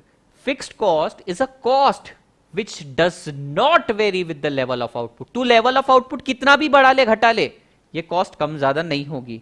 अगर इसका ग्राफिकल प्रेजेंटेशन देखना चाहते हो तो तुम ऐसा देखो, यहां ले लो कॉस्ट, यहां ले लो आउटपुट. 0 यूनिट बनाएगा तो भी 50,000 लग रहे हैं, 10 यूनिट बनाएगा तो भी 50,000 लग रहे हैं, 100 यूनिट बनाएगा तो भी 50,000 लग रहे हैं. सो ये रहेगा a horizontal line parallel to output axis, quantity axis. If in a factory one labor makes 12 bottle per day, so to find one bottle cost we have to apportion it, then it is called as direct cost. तूने जो apportionment का काम कर लिया ना वो indirect है.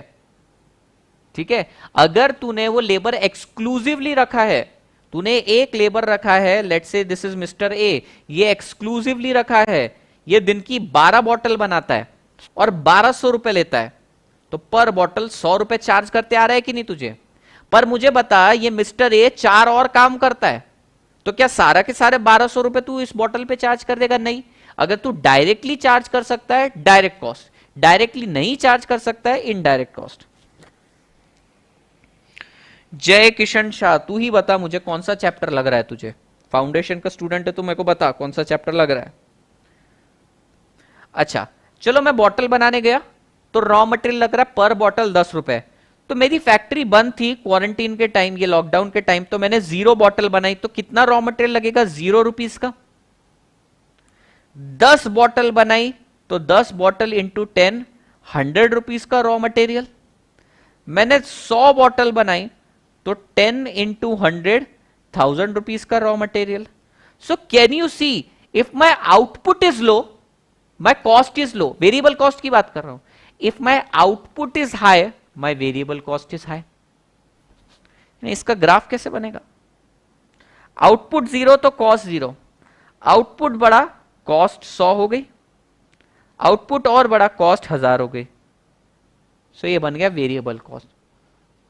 तो कोई कॉस्ट अगर फिक्स्ड है, तुम कितना भी आउटपुट कम ज्यादा कर लो, अगर कोई कॉस्ट फिक्स्ड है तो उसको बोलेंगे फिक्स्ड कॉस्ट, और अगर कोई कॉस्ट चेंज हो रही है लेवल ऑफ प्रोडक्शन से तो उसको बोलेंगे वेरिएबल कॉस्ट. समझो तुम्हारी एक फैक्ट्री है, फैक्ट्री के अंदर फैक्ट्री रेंट फिक्स है तो इसको बोलेंगे फिक्स्ड कॉस्ट. पर तुम्हें ज्यादा प्रोडक्शन करना है तो ज्यादा रॉ मटेरियल लगेगा, ज्यादा कॉस्ट लगेगी, तो इसको बोलेंगे वेरिएबल कॉस्ट. ज्यादा प्रोड्यूस करना है तो ज्यादा मटेरियल लगेगा, मतलब आउटपुट के हिसाब से तुम्हारा कॉस्ट वेरी हो रही है तो इसको बोलेंगे वेरिएबल कॉस्ट.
हेलो हेलो, आवाज आ रही है अब?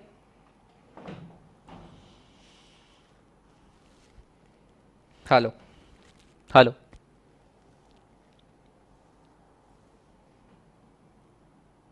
Hello.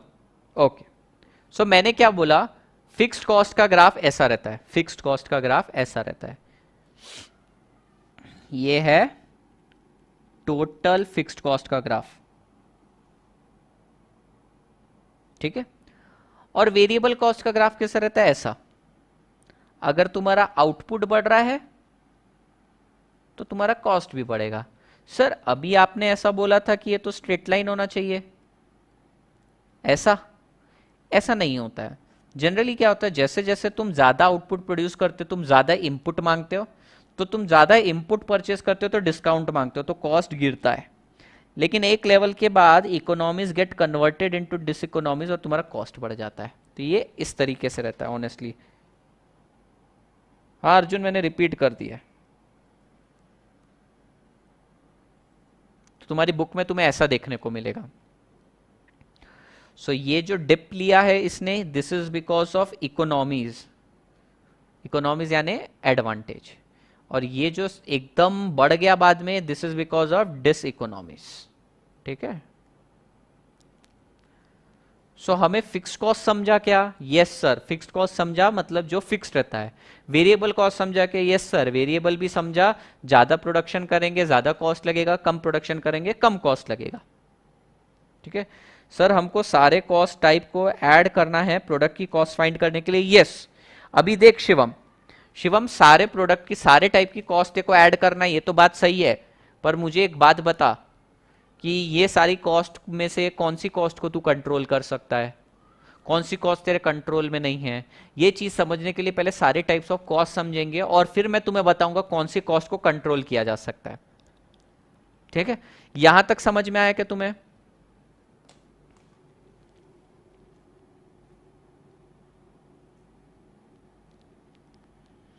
Fixed cost.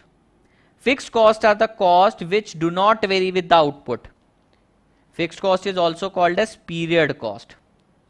Variable cost is the cost which differs with the level of output. It is called as product cost. ये तुमको याद रखना पड़ेगा, अभी मैंने बताया, ठीक है। फिक्स्ड कॉस्ट तुम्हें तो भी लगेगा अगर जीरो लेवल ऑफ आउटपुट, अगर तुम्हारा आउटपुट जीरो है तो भी तुम्हें फिक्स्ड कॉस्ट लगने ही वाला है। लेकिन तुम्हारा आउटपुट अगर जीरो है तो तुम्हें वेरिएबल कॉस्ट लगेगा क्या? नहीं। तो वेरिएबल कॉस्ट कब लगेगा? जब तुम प्रोडक्शन इनकर करोगे। फिक्स्ड कॉस्ट तुम अवॉइड नहीं कर सकते। अगर तुम प्रोडक्शन नहीं भी कर रहे हो तो तुम वेरिएबल कॉस्ट अवॉइड कर सकते हो, फिक्स्ड कॉस्ट अवॉइड नहीं कर सकते। कॉस्ट पर यूनिट बहुत ही अच्छा पॉइंट है। फिक्स्ड कॉस्ट को कंट्रोल कर सकते हैं सर, कैसे कंट्रोल कर सकते हो? फिक्स्ड कॉस्ट अगर मान लो 50,000 देनी है तो देनी है, कैसे कंट्रोल करोगे? हाँ तुम उसको 50,000 से बढ़ने नहीं दे सकते, 50,000 से ज्यादा जाने नहीं दे सकते, वो बात अलग है, उसको कंट्रोल नहीं बोलते। चलो मैं तुम्हें ना कुछ मजे की चीज बताता हूं, ठीक है। लेट्स से ये मेरी क्लासरूम है,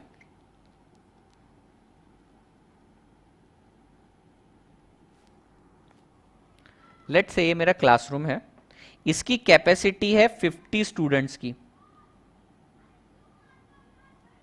इस क्लासरूम में ना मुझे दो ही एक्सपेंडिचर आते हैं, एक आता है बुक प्रिंटिंग कॉस्ट और एक आता है rent. Book printing cost per student आता है मुझे 500 रुपीज और रेंट आता है 50,000 पर मंथ, ठीक है। मुझे पहले बताओ, इसको मैं बोलता हूं कॉस्ट ए, इसको बोलता हूं कॉस्ट बी। फिक्स्ड कॉस्ट कौन सा है, ए या बी? और वेरिएबल कॉस्ट कौन सा है, ए या B? Rent is fixed cost, तो रेंट को फिक्स्ड कॉस्ट बोल रहे हैं।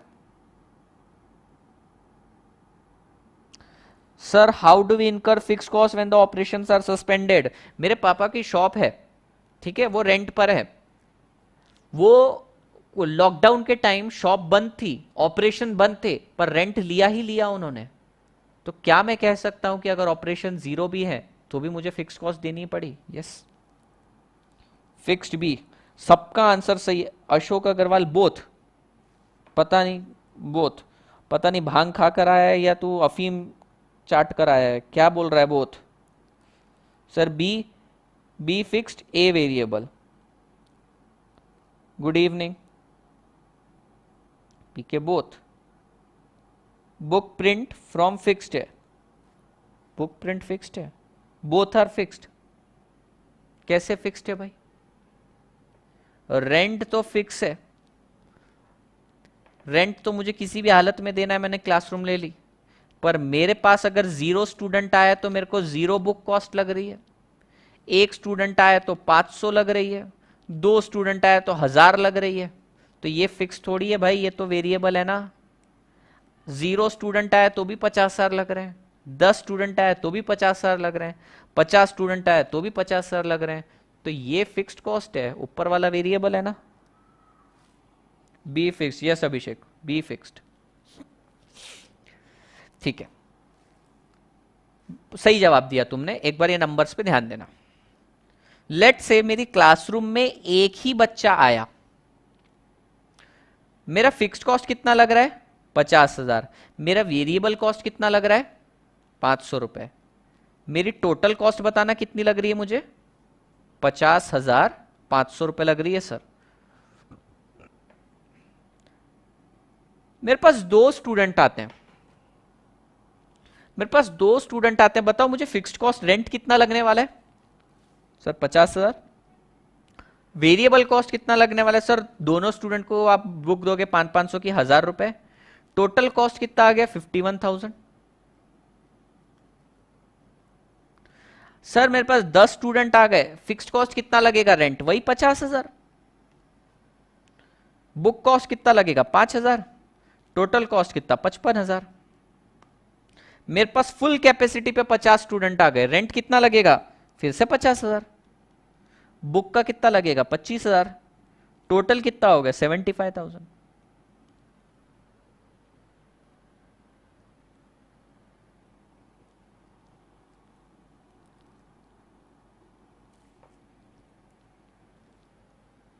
ठीक है, अब मुझे बताना, यहां तक सबको क्लियर है क्या? मेरे पास आउटपुट एक स्टूडेंट था, रेंट उतना लग रहा है, वेरिएबल कॉस्ट इतना लग रहा है, टोटल कॉस्ट इतनी लगनी है। ठीक है, अब थोड़ा सा ब्रेन यूज करेंगे। अब तक स्पून फीडिंग बहुत हो गई तुम लोगों के लिए, अब अपन यूज करेंगे ब्रेन। अगर है तो मैं तो लेकर आया हूं दिमाग, तुम भी यूज करो। मुझे तुम बताना, टोटल कॉस्ट 50,500 रुपया पर स्टूडेंट की। अपन इसकी ना एवरेज कॉस्ट निकालते हैं, पर स्टूडेंट कॉस्ट कितनी पड़ रही है। Total cost 50,500 divided by output कितना आया? सर वही आया ना, 50,500। तो एक स्टूडेंट था तो एवरेज कॉस्ट है 50,500। अब मुझे बताना, 2 स्टूडेंट रखे थे तो मेरा टोटल कॉस्ट है 51,000। तो पर स्टूडेंट कॉस्ट कितनी हो गई? सर ये हो गई 25,500। इतनी कम? अब मेरे पास 10 स्टूडेंट थे तो टोटल कॉस्ट 55,000 आई, तो पर स्टूडेंट कॉस्ट कितनी पड़ी मुझे? 5,500 बस। अब मेरे पास 75 स्टूडेंट थे, सॉरी 75,000 टोटल खर्चा आया, 50 स्टूडेंट थे। कितना आता है इसका आंसर? पॉइंट नंबर 4 का आंसर बताना।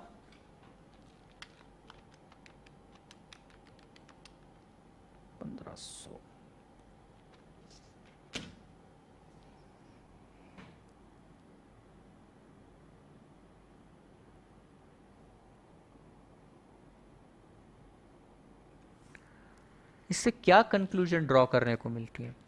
इससे बहुत ज़्यादा कंक्लूजन ड्रॉ करने को मिलती है। बहुत सिंपल सी चीज़ है, आउटपुट बढ़ाओ, ऑटोमेटिकली पर यूनिट कॉस्ट कम हो जाएगी। आउटपुट 1 से लेकर 50 तक बढ़ाने की कोशिश कर, पर यूनिट कॉस्ट कम हो जाएगी।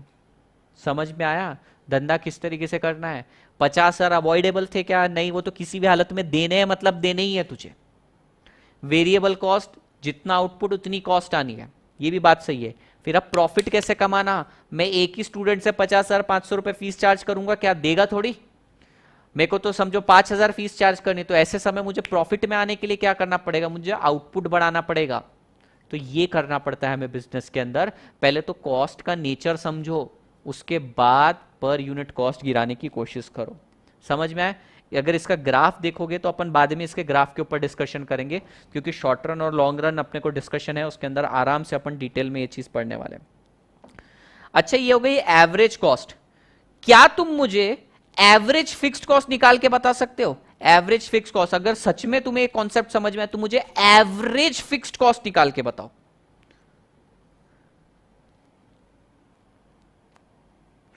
एवरेज फिक्स कॉस्ट का formula total fix cost divided by output. तो फर्स्ट केस में कितना रहेगा? 50,000।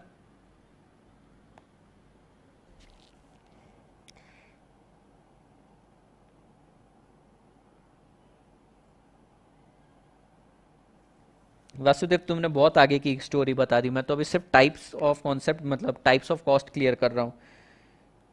क्लास 5 बजे शुरू होती है। Fix cost divided by output, तो पहले केस में कितना आ जाएगा? Average fixed cost. एवरेज कैसे निकालते हो? Total fixed cost divided by output. दूसरे केस में कितना हो जाएगा? 25,000। तीसरे केस में कितना हो जाएगा? 5,000। और चौथे केस में कितना हो जाएगा? चौथे केस में हो जाएगा 1,000। अच्छा दोस्तों, मुझे एवरेज वेरिएबल कॉस्ट भी निकाल के बताओ ना। एवरेज वेरिएबल कॉस्ट कैसे निकलेगा? Total variable cost divided by total output. Total variable cost 500 divided by 1 500, 1,000 divided by 2 500, 5,000 divided by 10 500, 25,000 divided by 50,000 500।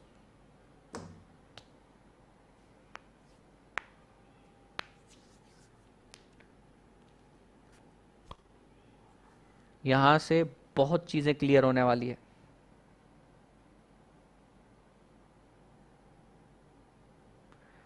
अब सारा अटेंशन मेरी तरफ, ठीक है? शेड्यूल तुम्हारे सामने, अटेंशन मेरी तरफ। Total fixed cost, total fixed cost remains constant at any level of output. अरे कोई भी लेवल ऑफ आउटपुट रहने दे, टोटल फिक्स्ड कॉस्ट कांस्टेंट रहेगी। बट जैसे जैसे तेरा आउटपुट बढ़ेगा वैसे एवरेज फिक्स्ड कॉस्ट गिर जाती है। टोटल फिक्स्ड कॉस्ट तो उतना ही है, पर यूनिट कॉस्ट गिर जाएगा। समझ में आया क्या? अपन ने टोटल फिक्स कॉस्ट का ग्राफ बनाया था। टोटल फिक्स कॉस्ट का ग्राफ कैसा था? टोटल फिक्स कॉस्ट का ग्राफ ऐसा था। पर एवरेज फिक्स कॉस्ट का ग्राफ कैसा है? जैसे जैसे आउटपुट बढ़ेगा कॉस्ट गिरेगी। तो धंधे में क्या करना चाहिए अपने को? अपने को बिजनेस के अंदर आउटपुट बढ़ाना चाहिए ताकि पर यूनिट फिक्स्ड कॉस्ट गिर जाए। बात समझ में आई क्या? So total fixed cost remains constant at any level of output. average fixed cost declines with increase in output and increases with decrease in output. Per unit fixed cost कम हो जाएगा अगर तेरा आउटपुट बढ़ता है तो, पर यूनिट फिक्स्ड कॉस्ट बढ़ जाएगा अगर तेरा आउटपुट कम होता है तो। दूसरा conclusion, total variable cost increases with increase in output, total variable cost decreases with decrease in output, but average variable cost remains constant. बड़े अजीब नेचर है। टोटल फिक्स्ड कॉस्ट कांस्टेंट रहता है, एवरेज फिक्स्ड कॉस्ट इंक्रीज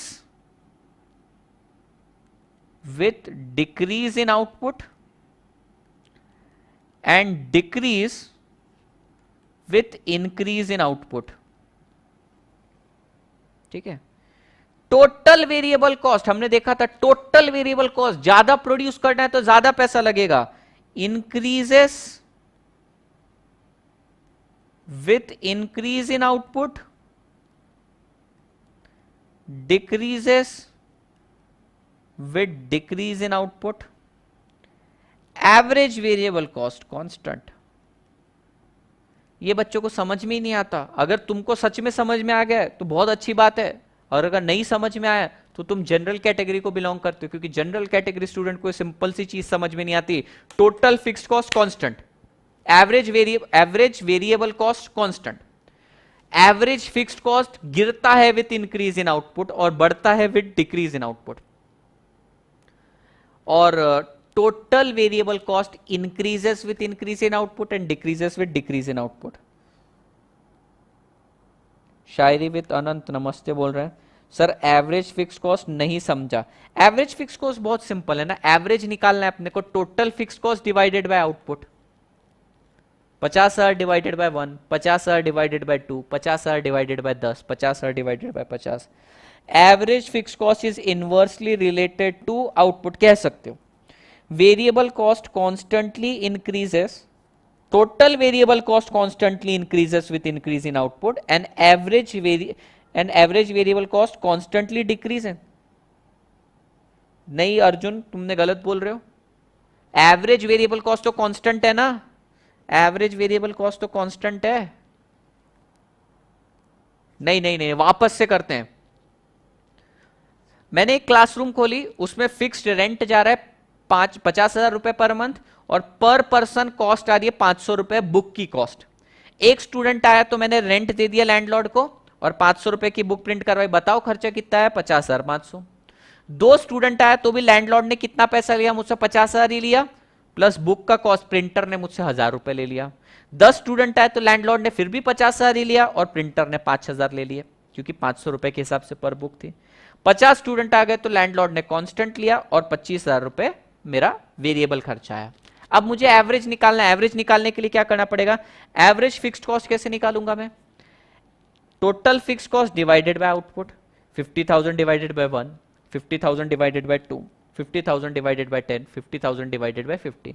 तो आ गया मेरे पास average fixed cost. और मैंने देखा जैसे जैसे आउटपुट बढ़ रहा है वैसे वैसे एवरेज फिक्स्ड कॉस्ट कम होते जा रहा है। क्यों? क्योंकि डिनोमिनेटर बढ़ रहा है। अरे सिंपल मैथ्स है, न्यूमरेटर कांस्टेंट है, डिनोमिनेटर बढ़ रहा है तो value of fraction will fall ना। अब अपन आते हैं वेरिएबल कॉस्ट पे। टोटल वेरिएबल कॉस्ट बढ़ रहा है, जैसे जैसे स्टूडेंट बढ़ते हैं ना वैसे वेरिएबल कॉस्ट बढ़ता है, प्रिंटर को ज्यादा पैसा देना पड़ता है। जैसे जैसे स्टूडेंट कम होते हैं प्रिंटर को पैसा कम देना पड़ता है। अब मैं इसका एवरेज निकालने की कोशिश करता हूं। 500 divided by 1, 500 divided by 2, 500 divided by 10, 25,000 divided by 50, sorry. So average variable cost कितना है? 500। अब ये देख के मैंने कंक्लूजन ड्रॉ करी, टोटल फिक्स्ड कॉस्ट कांस्टेंट रहता है हमेशा। टोटल फिक्स्ड कॉस्ट कांस्टेंट है और एवरेज वेरिएबल कॉस्ट भी कांस्टेंट है। Total variable cost increases with increase in output and decreases with decrease in output. देखो जैसे जैसे बंदे बढ़ते जा रहे हैं कॉस्ट बढ़ रही है, बंदे कम हो रहे कॉस्ट कम हो रही है। एवरेज फिक्स्ड कॉस्ट की बात करते हैं। एवरेज फिक्स्ड कॉस्ट कम होता जाता है जैसे आउटपुट बढ़ता है और बढ़ता है जैसे आउटपुट कम होता है। ठीक है, यहां तक क्लियर है सबको?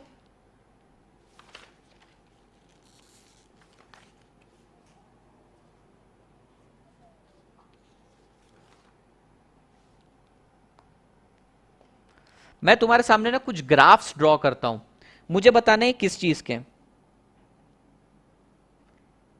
ये किस चीज का ग्राफ है? कौन सी कॉस्ट का ग्राफ है? ऑप्शन देता हूं, टोटल फिक्स्ड कॉस्ट का ग्राफ है या टोटल वेरिएबल कॉस्ट का ग्राफ है? ये दोनों में से क्या है? टोटल फिक्स्ड कॉस्ट या टोटल वेरिएबल कॉस्ट है?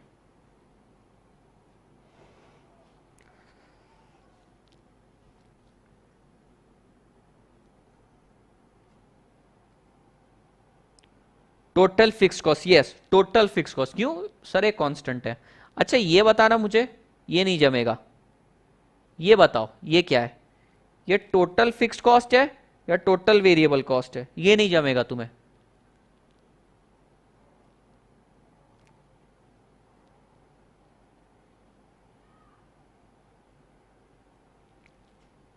सही आंसर है। नहीं नहीं, ये नहीं जमने वाला। देखो अभी भी टीएफसी बोल रहे हैं कुछ बच्चे, अभी भी टोटल फिक्स कॉस्ट वाले कुछ बच्चे हैं। It is total variable cost. ठीक है, अच्छा अब ध्यान देना, ये कौन सा ग्राफ है जो मैं बना रहा हूं? जैसे जैसे आउटपुट बढ़ रहा है, ध्यान देना, जैसे जैसे आउटपुट बढ़ रहा है ये कॉस्ट कम हो रही है। ये एवरेज फिक्स्ड कॉस्ट है या एवरेज वेरिएबल कॉस्ट है? सोच के बोलना। आउटपुट बढ़ रहा है और कॉस्ट कम हो रही है पर यूनिट।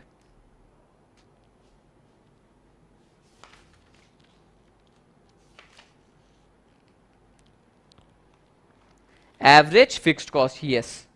मुझे ये बताओ फिर, ये एवरेज फिक्स्ड कॉस्ट है या एवरेज वेरिएबल कॉस्ट है?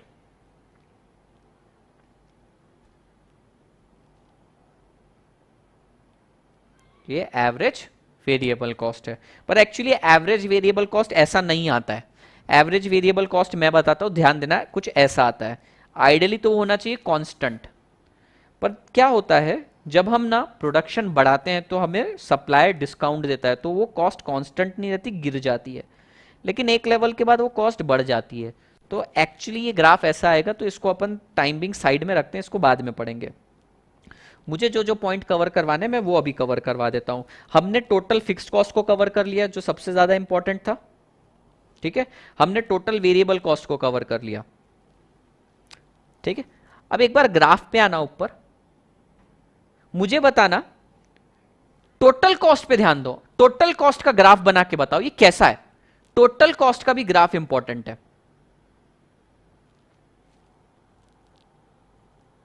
टोटल कॉस्ट का भी ग्राफ इंपॉर्टेंट है, कैसा बनेगा? अपवर्ड स्लोपिंग बनेगा, डाउनवर्ड स्लोपिंग बनेगा? हम कोशिश करते हैं।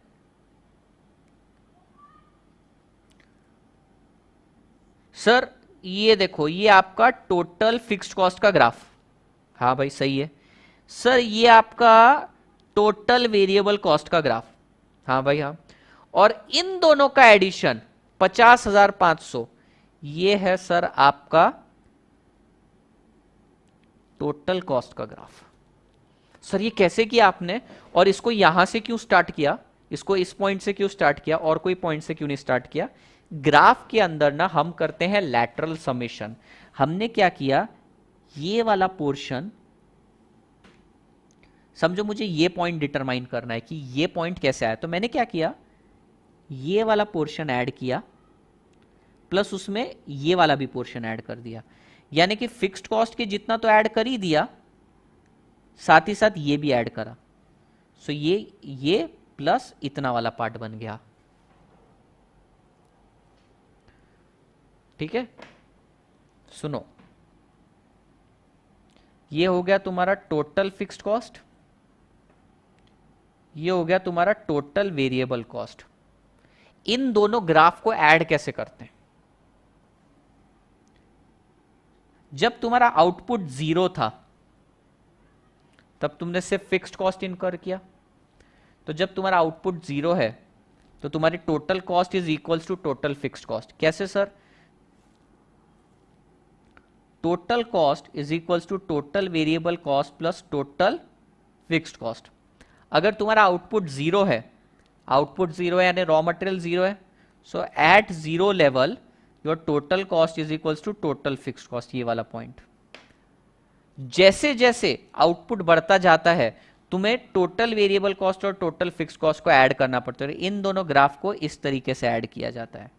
ये वाली लाइन इस लेवल की प्लस ये वाली लाइन इस लेवल की, इन दोनों का एडिशन ऐसे बनेगा।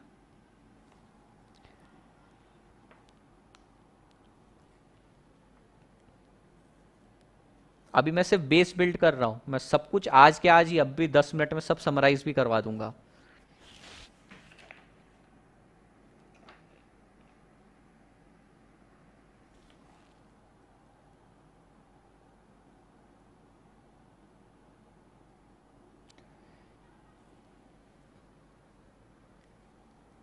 अब पहले समराइज करते हैं।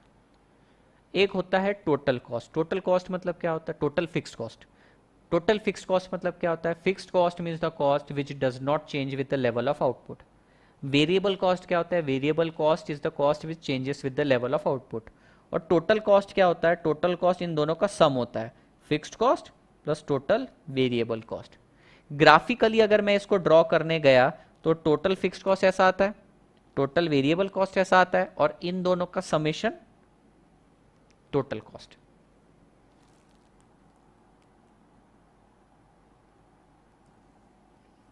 साक्षी 2 घंटे भी नहीं बैठा जाता तुमसे, 2 घंटे भी नहीं हुए अब तक। 2 घंटे चलेगी मेरी क्लास, और उतना बैठने की हैबिट होनी चाहिए। मैं जब सीए फाइनल में था, आई एम नॉट जोकिंग, मैं 18 आवर्स पर डे पढ़ता था। और जब मेरी फाइनल एग्जाम आई थी, मैं 36 आवर्स यानी 1.5 दिन में एक बार सोता था। अभी अपन क्या करते हैं, 24 घंटे में अपना रूटीन रहता है, तो 24 घंटे में 8 घंटे सोते हैं। मैं 36 घंटे में से 6 घंटे सोता था। यानी बहुत ज़्यादा मेहनत करते हैं। अगर मान मतलब कैसे तुम समझो, 3 दिन में मैं 12 घंटे सोता था और तुम 3 दिन में 24 घंटे सोते, तो मैंने स्लीप हाफ कर दी थी। Sir TVC is parallel to TVS क्या है भाई? Total variable cost is parallel to, ऐसा नहीं है, पैरेलल नहीं है। वो पैरेलल कब रहेगा, मैं प्रथमेश तुम्हारे लिए बताता हूं। वो पैरेलल तभी रहेगा अगर फिक्स्ड कॉस्ट कांस्टेंट है। अगर ये वेरी करेगा ना तो ये भी वेरी कर जाएगा। तुम इतना डेप्थ में मत जाओ, बाकी क्लास कंफ्यूज हो जाएगी। पैरेलल माइंड में अज्यूम करके मत चलो।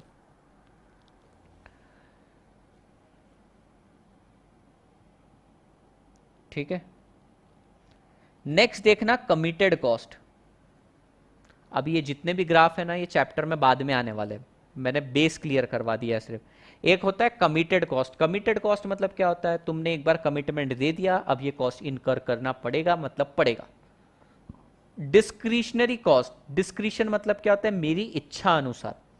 अगर मैं प्रोडक्शन बढ़ाता हूं तो मैं इनकर करूंगा कॉस्ट, मैं अगर प्रोडक्शन नहीं बढ़ाता हूं तो कॉस्ट इनकर नहीं करूंगा। तो ये मेरी इच्छा अनुसार है, ये मेरे डिस्क्रिशन पे डिपेंड करता है, ये मैं अवॉइड कर सकता हूं, तो इसको बोलते हैं डिस्क्रिशनरी कॉस्ट। कमिटेड कॉस्ट मतलब क्या होता है, भाई मैंने एक बार कमिटमेंट कर दिया, अब ये कॉस्ट तो मुझे इनकर करनी ही पड़ेगी। फॉर एग्जाम्पल रेंट, मैंने एक फैक्ट्री ले ली है 11 महीने के रेंट एग्रीमेंट पे, मुझे ये कॉस्ट इनकर करनी पड़ेगी, मतलब पड़ेगी, तो ये हो गया मेरा कमिटेड कॉस्ट। पर अगर मान लो मैं प्रोडक्शन करना ही नहीं चाहता, तो रॉ मटेरियल लगेगा क्या, नहीं, तो मैं रॉ मटेरियल कॉस्ट अवॉइड कर सकता हूं, पर फिक्स्ड कॉस्ट अवॉइड नहीं कर सकता।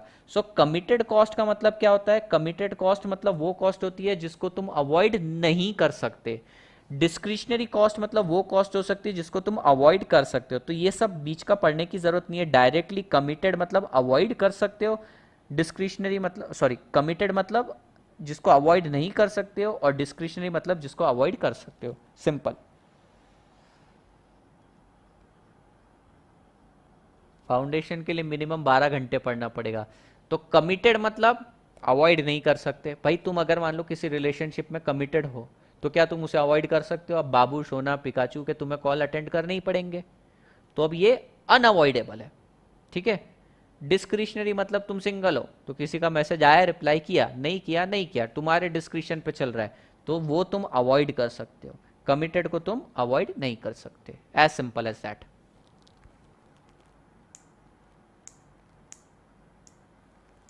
Example of discretionary fixed cost,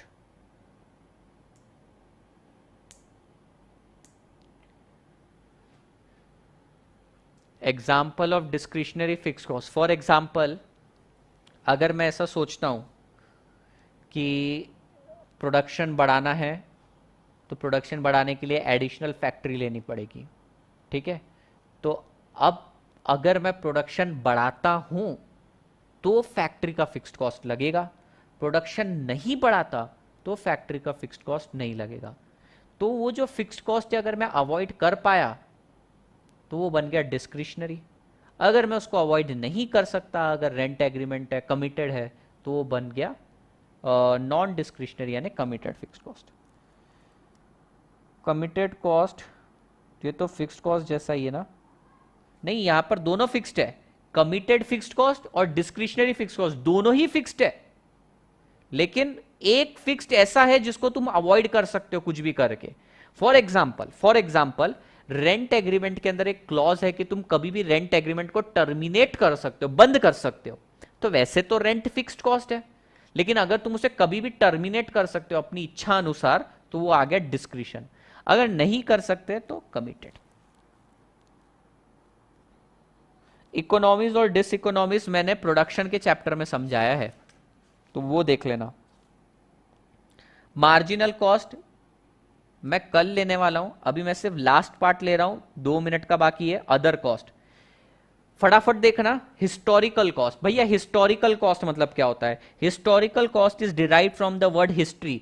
historical मतलब क्या होता है? हिस्ट्री में पास्ट में जो कॉस्ट तुमने इनकर कर दी उसको बोलते हैं हिस्टोरिकल कॉस्ट, जो पास्ट में इनकर कर दिए।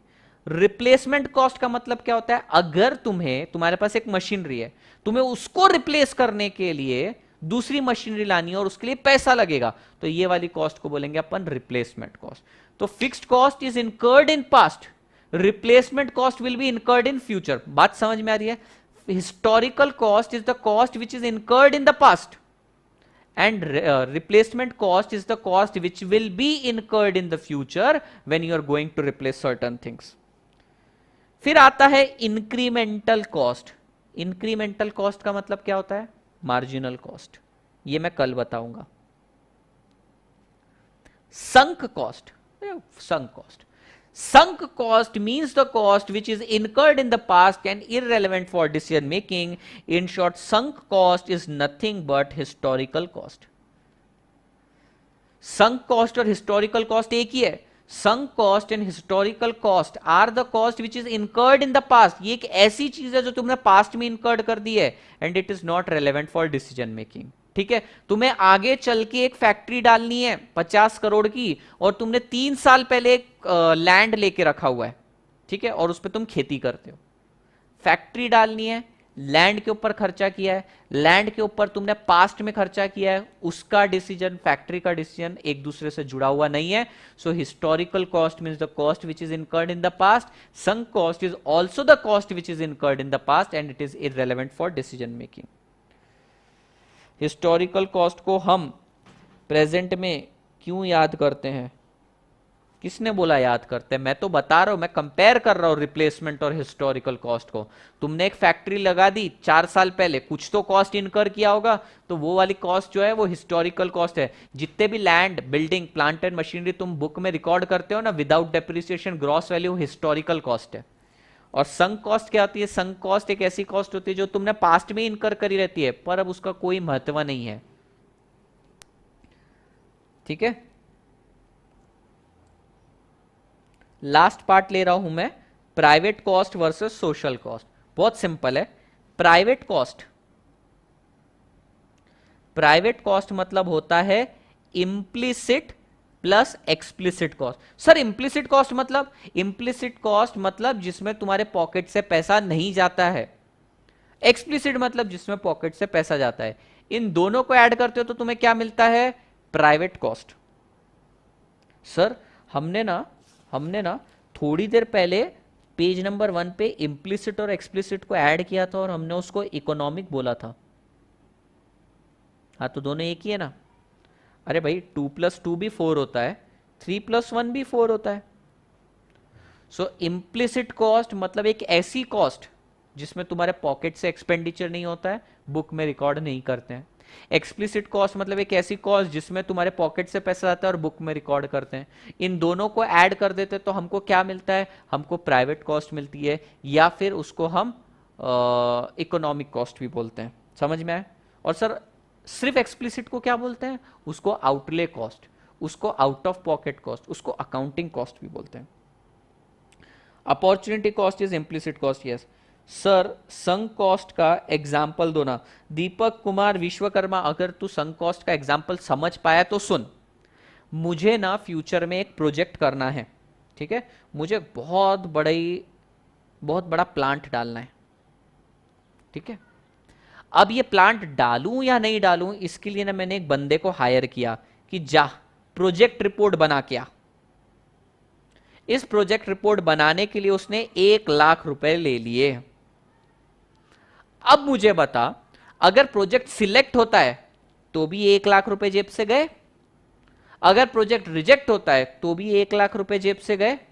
तो क्या मैं कह सकता हूं प्रोजेक्ट रिजेक्ट हो या प्रोजेक्ट एक्सेप्ट हो, ये 1 लाख रुपए तो पास्ट में मैंने इनकर कर दिए हैं और उससे ये 1 लाख रुपए अब मेरे रिकवर नहीं होने वाले। It is the cost which is incurred in the past. मुझे अपने आगे के डिसीजन 1 लाख रुपए को देके नहीं लेने चाहिए, क्योंकि अगर प्रोजेक्ट एक्सेप्ट होता है या प्रोजेक्ट रिजेक्ट होता है, ये पैसा मुझे वापस नहीं मिलने वाला। सो it is the cost which is incurred in the past. ये पास्ट में इनकर कर दिया है, अब ये वसूला भी नहीं जा सकता। Private cost is equals to explicit cost, because implicit में पेमेंट होता है ना।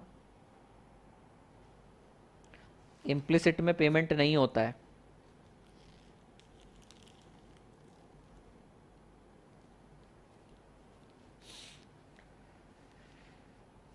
सुनो, explicit cost is equals to accounting cost. Explicit plus implicit को हम बोलते हैं economic cost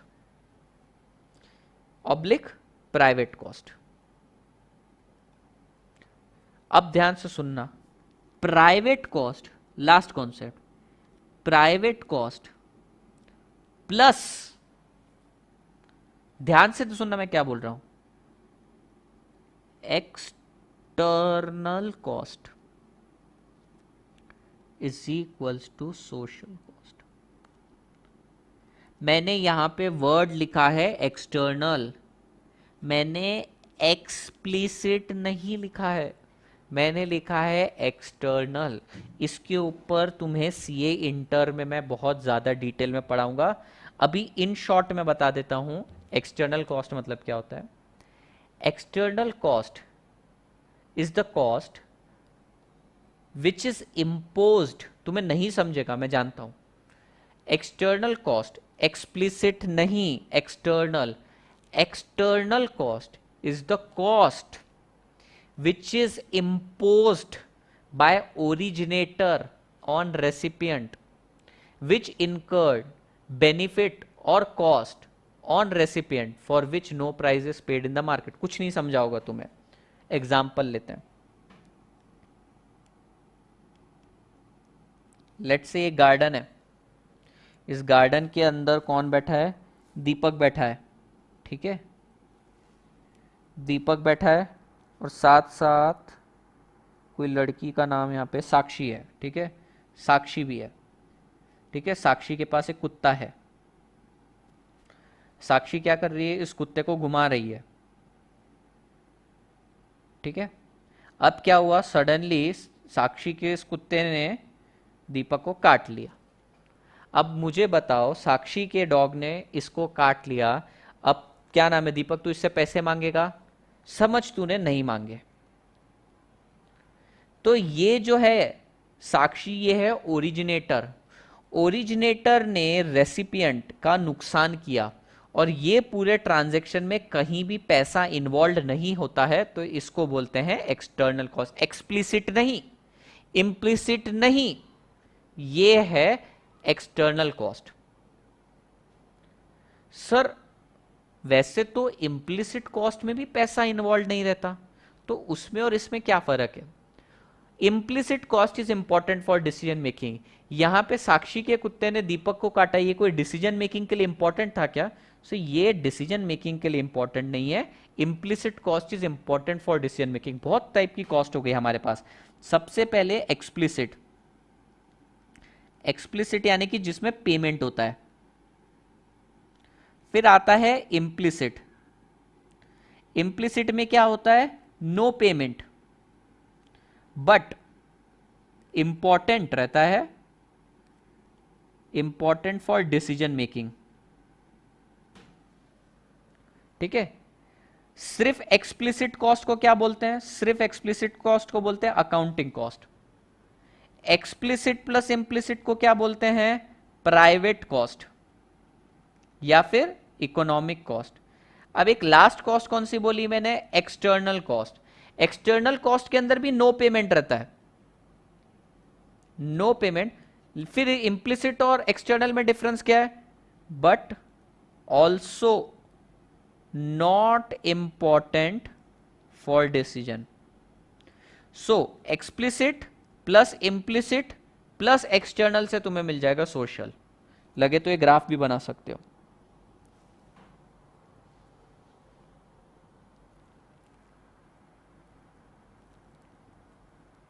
thirst of my thoughts, CA foundation के मैंने बताया, वैसे भी लेक्चर फ्री हैं, पर अगर तुम मुझे पैसे देने चाहते हो तो मैं मेरा नंबर दे देता हूं तुम्हें, तुम उस पर गूगल पे कर सकते हो। बात समझ में आई क्या? एक्सप्लिसिट मतलब जेब से पैसा गया, इम्प्लिसिट मतलब जेब से पैसा नहीं गया but important for decision making. सिर्फ एक्सप्लिसिट को अकाउंटिंग कॉस्ट भी बोलते हैं। एक्सप्लिसिट प्लस इम्प्लिसिट को इकोनॉमिक या फिर प्राइवेट कॉस्ट बोलते हैं। Explicit plus implicit, in short private cost plus external cost को सोशल कॉस्ट बोलते हैं।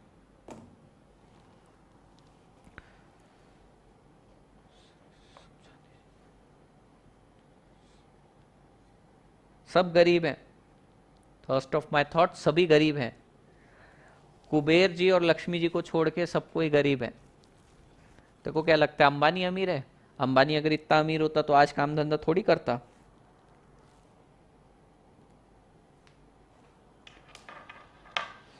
सो गाइस क्विकली मैं रिवाइज करवा देता हूं, फटाफट मेरे साथ रिवाइज कर लेते हैं।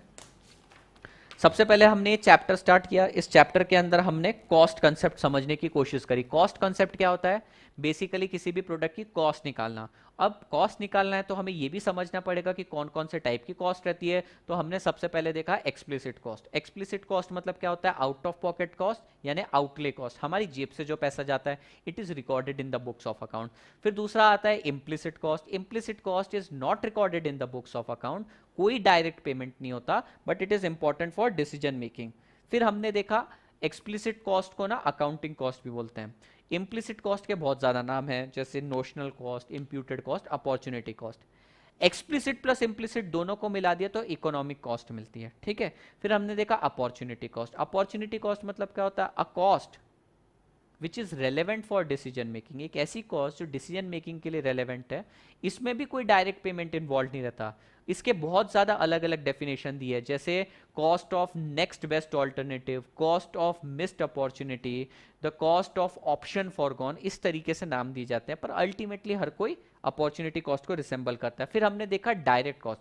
डायरेक्ट कॉस्ट मतलब क्या होता है? जो प्रोडक्ट के साथ डायरेक्टली ट्रेस किया जा सकता है। फिर उसका अपोजिट है इनडायरेक्ट कॉस्ट। इनडायरेक्ट कॉस्ट मतलब जो प्रोडक्ट के साथ डायरेक्टली नहीं ट्रेस किया जा सकता है। तो डायरेक्ट कॉस्ट को ट्रेसेबल कॉस्ट भी बोलते हैं और इनडायरेक्ट कॉस्ट को नॉन ट्रेसेबल कॉस्ट भी बोलते हैं, ठीक है। फिर हमने देखा डायरेक्ट कॉस्ट डायरेक्टली चार्ज किया जाता है प्रोडक्ट पे, इनडायरेक्ट कॉस्ट अपोर्शन किया जाता है। फिर हमने देखा फिक्स्ड कॉस्ट। फिक्स्ड कॉस्ट क्या होता है? एक ऐसी cost which remains fixed at any level of output. और वेरिएबल कॉस्ट क्या होता है? Variable cost increases with increase in output, decreases with decrease in output, ठीक है। फिर हमने क्या किया? टोटल कॉस्ट निकाल लिया। टोटल कॉस्ट कैसे निकला? Average fixed, sorry, total fixed cost plus total variable cost से टोटल कॉस्ट बन गया। फिर हमने एवरेज फिक्स कॉस्ट निकाला और एवरेज वेरिएबल कॉस्ट निकाला। एवरेज फिक्स कॉस्ट के केस में हमने बोला जैसे जैसे आउटपुट बढ़ता है वैसे एवरेज फिक्स कॉस्ट गिरता है, जैसे जैसे आउटपुट कम होता है एवरेज फिक्स कॉस्ट बढ़ता है। फिर हमने एवरेज वेरिएबल कॉस्ट निकाला। एवरेज वेरिएबल कॉस्ट तो कांस्टेंट ही रहता है। फिर हमने उसके रिस्पेक्टिव ग्राफ बनाए। फिर हमने देखा कमिटेड कॉस्ट। कमिटेड कॉस्ट मतलब कमिटमेंट, जिसको तुम अवॉइड नहीं कर सकते, अनअवॉइडेबल है। फिर आता है डिस्क्रिशनरी कॉस्ट। डिस्क्रिशन मतलब इच्छा, अगर तुम चाहो तो उसको इनकर करो, नहीं चाहो तो नहीं इनकर करो, सो इट इज अवॉइडेबल। फिर हमने देखा हिस्टोरिकल कॉस्ट। हिस्टोरिकल कॉस्ट मतलब cost which is incurred in the past. Replacement cost मतलब फ्यूचर में तुम्हें कोई चीज रिप्लेस करनी है तो उसकी कॉस्ट। इंक्रीमेंटल कॉस्ट मतलब मार्जिनल कॉस्ट, ये मैं कल पढ़ाऊंगा। Sunk cost means the cost which is incurred in the past, वही हिस्टोरिकल कॉस्ट जैसा, but it is irrelevant for decision making. Lastly हमने देखा प्राइवेट कॉस्ट। प्राइवेट कॉस्ट कैसे निकलता है? इम्प्लिसिट प्लस एक्सप्लिसिट की मदद से निकल जाता है। सोशल कॉस्ट कैसे निकलता है? Private cost plus cost of externality. Sir external cost मतलब क्या होता है? एक्सटर्नल कॉस्ट में भी कोई डायरेक्ट पेमेंट नहीं रहता, बट वो डिसीजन मेकिंग के लिए इतना इंपॉर्टेंट नहीं रहता। इसका डिटेल में डिस्कशन अपन इंटर में करने वाले, तो आज अपन ने इतनी चीजें पढ़ी है। किसी को कोई डाउट है तो पूछो, नहीं तो मैं स्ट्रीमिंग एंड करता हूं।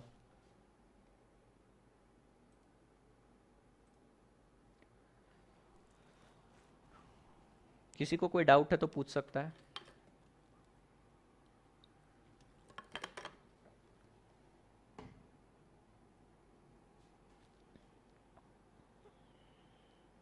टेस्ट का मुझे आइडिया नहीं है अभी, टेस्ट का अपूर्वा मैम क्लियर करेंगी। चलो अगर किसी को कोई क्वेरी नहीं है तो मैं सेशन एंड करता हूँ। कोई क्वेरी रही तो मेरे व्हाट्सएप नंबर पे तो पूछ सकते हो।